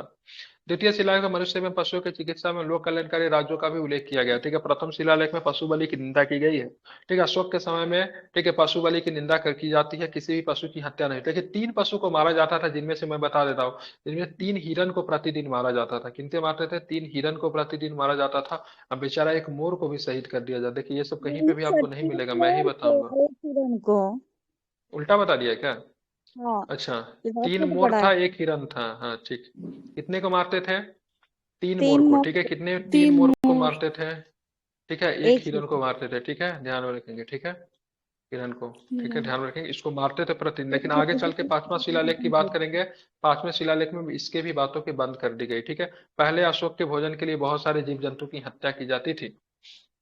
ठीक है, सैकड़ों की संख्या में मोर, हिरन, इन सबको मारा जाता था, लेकिन बाद में इन चीजों पे पूरी तरीके से प्रतिबंध लगा दिया गया। ठीक है, अशोक जो थे मतलब बौद्ध धर्म को अपना भी लिया, लेकिन मतलब सनातन धर्म से इन्होंने कभी भी मतलब क्या बोलते हैं, उनको खत्म करने पे ऐसी चीजें नहीं की। कैसे पता चलता है, क्योंकि इनके आगे भी इनकी उपाधि देवनाम प्रिय, प्रियदर्शी, मतलब भगवान को प्रिय, देवताओं को प्रिय उपाधि देखने को मिलता है। तो सनातन धर्म से भी इनकी बहुत अधिक, क्या बोलते हैं, वो नहीं थे। ठीक है, ऐसे इनके विरोध में ऐसा नहीं आ गए थे। ठीक है, ऐसा कुछ नहीं था। इन सारे चीजों को ध्यान में रखकर मैंने मौर्य एम्पायर, ये सारे चीजों को बहुत बेहतरीन ढंग से मतलब पेड क्लास में पढ़ाया है। और आगे भी आपका कोई नहीं पढ़ाता होगा आर एस शर्मा, लेकिन मैं आप लोग को आर एस शर्मा, सतीश चंद्रा जैसे किताब को भी पढ़ाऊंगा। ठीक है, क्लासी 2 पार्टीशन। ठीक है, ये भी किताब को पढ़ाऊंगा, जो कि अलग ग्रुप बनाइए ना। क्यों बनाया अलग ग्रुप? हाँ, क्या सर? अलग ग्रुप क्यों बनाए? क्योंकि रिवीजन कर ना हम पढ़ेंगे, इसलिए बोल रहा हूँ। आप पेड ग्रुप में है ना ऑलरेडी? हाँ, पेड किए नहीं है। हाँ, आपको ऑलरेडी पेड पूछते किए, हैं। मतलब पेड किए हुए तो आप तो उस ग्रुप में है ना, तब रात में क्लास में क्या नहीं शामिल होते हैं? रात में 8 बजे शामिल नहीं, 9 बजे शामिल नहीं होते हैं। तो आप कौन सा पेड ग्रुप आपको चाहिए? आप कौन सा अलग ग्रुप चाहिए? हो गया, गजब हाल है। वही ग्रुप बना है, उसी में पढ़ना है कि आपको अलग से आप कौन सा तरीका से पढ़ाया जाएगा? नहीं, रज्जू अलग कौन नहीं था? बोलते हैं। जैसे एगो किताब वाला ही डाले हैं ना, पढ़ा रहे हैं ना आज के PDF, ये हाँ बोल रहा हूँ कि अलग अलग माने रिवीजन एक बार कर लेंगे, आप पढ़ाएंगे, करके आते हैं और पढ़ाते हैं आप, इसलिए बोल रहा हूँ। मतलब हम रिवीजन करके आते हैं, हम पढ़ाते हैं, मतलब कि आप रिवीजन करके आते हैं, ओहो, हम हम पढ़ाते हैं। रिवीजन करके आते सर कि आप ये पढ़ा रहे पीडीएफ हैं दिया ना। हुआ है, पर यहाँ तक 100 तक क्वेश्चन हो गया, अगला दिन 100 से आगे होगा, तो 100 से आगे पढ़ कर आइए, इसमें क्या इसमें वो करना है? आज 100 ये तक हो डाला हुआ जाएगा। है पीडीएफ सर, हाँ तो डाला किताब नहीं डाला हुआ हुआ है, है। डाला हुआ पेड ग्रुप में जाइए ढूंढिए। चलिए, रज्जु कौन थे? तो मौर्य अधिकारी थे, ठीक है। अशोक के शासनकाल में रज्जुक जो थे मौर्य अधिकारी थे। मौर्य अधिकारी जो थे रज्जुक सिविल सेवक होते थे। रज्जुक भूमि तथा सीमाओं को तय करने वाला अधिकारी होते। इन्हें दोषियों को दंडित करने में, निर्दोषी को क्षमा करने के भी अधिकार थे, जो कि अभी किसके पास होता है पावर? एक पर सुनने के अलावा, ठीक है, छोटा मोटा न्यायिक पावर भी किसके पास होता है? ठीक है, तो जिलाधिकारी के पास होता है। किनके पास होता है? जिलाधिकारी का। रज्जुक जो था उस समय का जस्ट लाइक क्या होता था? डिस्ट्रिक्ट मजिस्ट्रेट होता था, ठीक है। जिलाधिकारी के पास टैक्स लगाने का भी अधिकार होता है। कलेक्टर जो थे, ठीक है, ध्यान में रखेंगे, वो आपको क्या कर सकते हैं? तो सजा वगैरह भी दे सकते, न्यायिक अधिकारी भी होते हैं, ठीक है। सांची का स्तूप का निर्माण किसने करवाया था? किसने करा? अशोक ने करवाया। सांची का स्तूप सम्राट अशोक ने बनवाया था। ये मध्य प्रदेश के रायसेन जिले में स्थित है। भरूच का स्तूप का मध्य प्रदेश में सतना जिले में है। भरूच स्तूप कहाँ? मध्य प्रदेश के सतना जिले में है, ठीक है। भरूच एवं सांची स्तूप दोनों की खोज मतलब क्या? अलेक्जेंडर कनिंघम ने की थी, ठीक है। अमरावती का स्तूप गुंटूर कहाँ पे देखने को मिलता है? कहाँ पे देखने को मिलता है? ठीक है, आंध्र प्रदेश में, ठीक है। इसका खोज आंध्र किसने किया? प्रदेश। मैकेंजी ने किया था। किसने किया था? कॉलिन मैकेंजी ने। किसने किया था? Colin McKenzie. Holt Mackenzie exam में लेकर के आया ना, तो बहुत गलती होगा, ठीक है। हॉल्ट मैकेंजी, ठीक है, नहीं होगा, ठीक है। कॉलिन मैकेंजी, ठीक है। तो अमरावती आंध्र प्रदेश में होगा। आज का 96वां क्वेश्चन, मौर्य काल में युक्त नामक अधिकारी किससे संबंधित है? ध्यान में, युक्त किससे संबंधित है? ध्यान में, राजस्व वसूली से युक्त संबंधित है, ठीक है। रज्जुक जो युक्त राजस्व वसूली से है। रज्जुक जो था अधिकारी राजस्व और कुछ न्याय संबंधी कार्य करते थे। अध्यात्म की मौर्य समाज की स्थापना चंद्रगुप्त मौर्य नंद शासक घनानंद को पराजित करके किया था। अशोक के शिलालेख के अभिलेख में किसकी लिपि खरोष्टी है? तो खरोष्टी आपको मिलेगा शाहबाजगढ़ की, ठीक है, ध्यान रखेंगे। सबका लिपि ब्राह्मी है, लेकिन इसकी लिपि क्या है? खरोष्टी। 14 क्या है? बृहत शाहबाजगढ़ या शिलालेख है, मनसेरा जिसमें दो था। शाहबाजगढ़ी की बात करेंगे, मनसेरा की बात करें, इनकी लिपि क्या देखने को मिलती है? खरोष्टी खरोष्टी। देखने को मिलती है, ठीक है। यार अशोक के ज्यादातर अभिलेखों की लिपि ब्राह्मी है, केवल 2 अभिलेख, ठीक है, जिनकी लिपि खरोष्टी है, शाहबाजगढ़ी, मनसेरी है। जबकि तक्षशिला अभिलेख का लिपि की बात करेंगे, अरमाइक में है, ठीक है। भारत से बाहर अरमाइक और यूनानी भी प्रचलन में था। अशोक का रुमनी देव अभिलेख किससे संबंधित है? रुमनी देव की बात करें, बुद्ध के जन्म से संबंधित है, ठीक है। तो रुमनी देवी स्तंभ लेख में बुद्ध के जन्म के बारे में बताया गया। उनका जन्म सबसे लुम्बिनी छोटा में था हुआ ये। था। दरअसल दरअसल बात करें अशोक के अपने अभिषेक के, ठीक है, राज्यभिषेक के 20वें वर्ष बाद लुम्बिनी, 20वें वर्ष लुम्बिनी की यात्रा करते, बोध गया की यात्रा 10वें वर्ष करते, 8वें वर्ष मतलब कलिंग पे आक्रमण करते। ये भी ध्यान में रखिएगा, इंपॉर्टेंट है। जब वहां पे जाते हैं तब बुद्ध भगवान का जन्म होने के कारण उनका मतलब टेक्स्ट को 1/6 से घटाकर 1/8 कर देते हैं, ठीक है। अशोक के सभी अभिलेखों में विषय प्रासंगिकता, किंतु रुमनी अभिलेख का विषय की बात करेंगे तो आर्थिक आपको देखने को मिलता है। आर्थिक क्या देखने को मिलता है? क्योंकि उसमें टैक्स सिस्टम के बारे में टैक्स जानकारी हट देखने रहा है। को मिलता है। बाकी सारे अभिलेख में आपको क्या वहां का विषय प्रशासन से संबंधित ही है। केवल आर्थिक आपको किसमें दिखेगा? तो रुमनी देवी में रुमनी दिखेगा, देवी। ठीक है। भार्गव असम में अशोक ने स्वयं को मगध का राजा बताया, ठीक है, ध्यान में रखेंगे। जबकि नेतुर हो गया, उद्गोलम हो गया, मौस्की हो गया, इन सब में अशोक का नाम अशोक आपको देखने को मिलता है। भार्गव एकमात्र है, भार्गव प्रियदर्शनी एक में मुझे बैराट भी है। बताया है। प्रियदर्शनी इसका नाम था, अभिलेख नहीं था। भार्गव बैराट, प्रियदर्शनी इसका नाम था, अभिलेख का नाम नहीं है, ठीक है। अशोक ने किस अभिलेख में सांप्रदायिक सौहार्द एवं धार्मिक समन्वय की बात करता है? तो आपको 11वां अभिलेख आपको देखने को मिलता है अशोक के, ठीक है। अशोक के 12वें अभिलेख में सभी धर्मों के साथ, सॉरी 11वां नहीं, 12वां, मिस्टेक, गलती, ठीक है, 12वां है, ठीक है। 12वां है, ठीक है। 13वां में कलिंग आक्रमण है, ठीक है। 12वां में इसके बारे में जानकारी देखने को मिलता है, ठीक है। तो अशोक ने 12वें अभिलेख में सभी धर्मों के 7 तत्वों एवं वृद्धि के एवं धार्मिक समन्वय की बात मतलब अशोक यहाँ पे करता है, ठीक है। इसमें स्त्री महापत्यों की चर्चा भी है, ठीक है। धर्म महापात्रों की चर्चा 5वां अभिलेख में, ये भी ध्यान रखिए। 11वें अभिलेख में धर्म की नीति की व्याख्या मिलती है। 13वें अभिलेख में अशोक ने कलिंग युद्ध के बारे में जानकारी मिलती है, जो कि 261 ईसा पूर्व में हुई थी। 13वें अभिलेख में अपराध करने वाले 8वीं जातियों का उल्लेख भी है, ठीक है। 13वें अभिलेख में 8वीं जाति का उल्लेख है, जो कि मतलब क्या कर चोरी चमारी अपराध करते थे। अशोक के शासनकाल में मेगा स्नीच भारत आया था कि नहीं आया था? हाँ आया था? नहीं नहीं आया था। चंद्रगुप्त मौर्य चंद्रगुप्त के मौर्य के टाइम आया था। शासनकाल में आया था, ठीक है। सेल्यूकस निकेटर का सेल्यूकस राजदूत था। को हराकर। इंडिका नामक पुस्तक लिखा। मौर्य युग का समाज को, संस्कृति का उल्लेख करता है, जिससे उसे मौर्य युग समाज को कितने भागों में बांटा, ठीक है, तो 7 भागों में बांट दिया गया, ठीक है। मध्य प्रदेश की जनता को क्या बताया था? समृद्ध एवं सुखी बताया था, ठीक है। इसी के तरह ठीक है, आज की क्लास को यहीं पे समाप्त किया जाता है। कल हम लोग 101 क्वेश्चन से आगे देखेंगे। इसी तरह रैपिड फायर रिवीजन के लिए जुड़ते रहें, लेकिन इसके साथ अभी आपको सर ये इसमें क्लास का क्या फायदा क्या मिलेगा कंप्लीट हो बहुत चुका अच्छे ढंग से।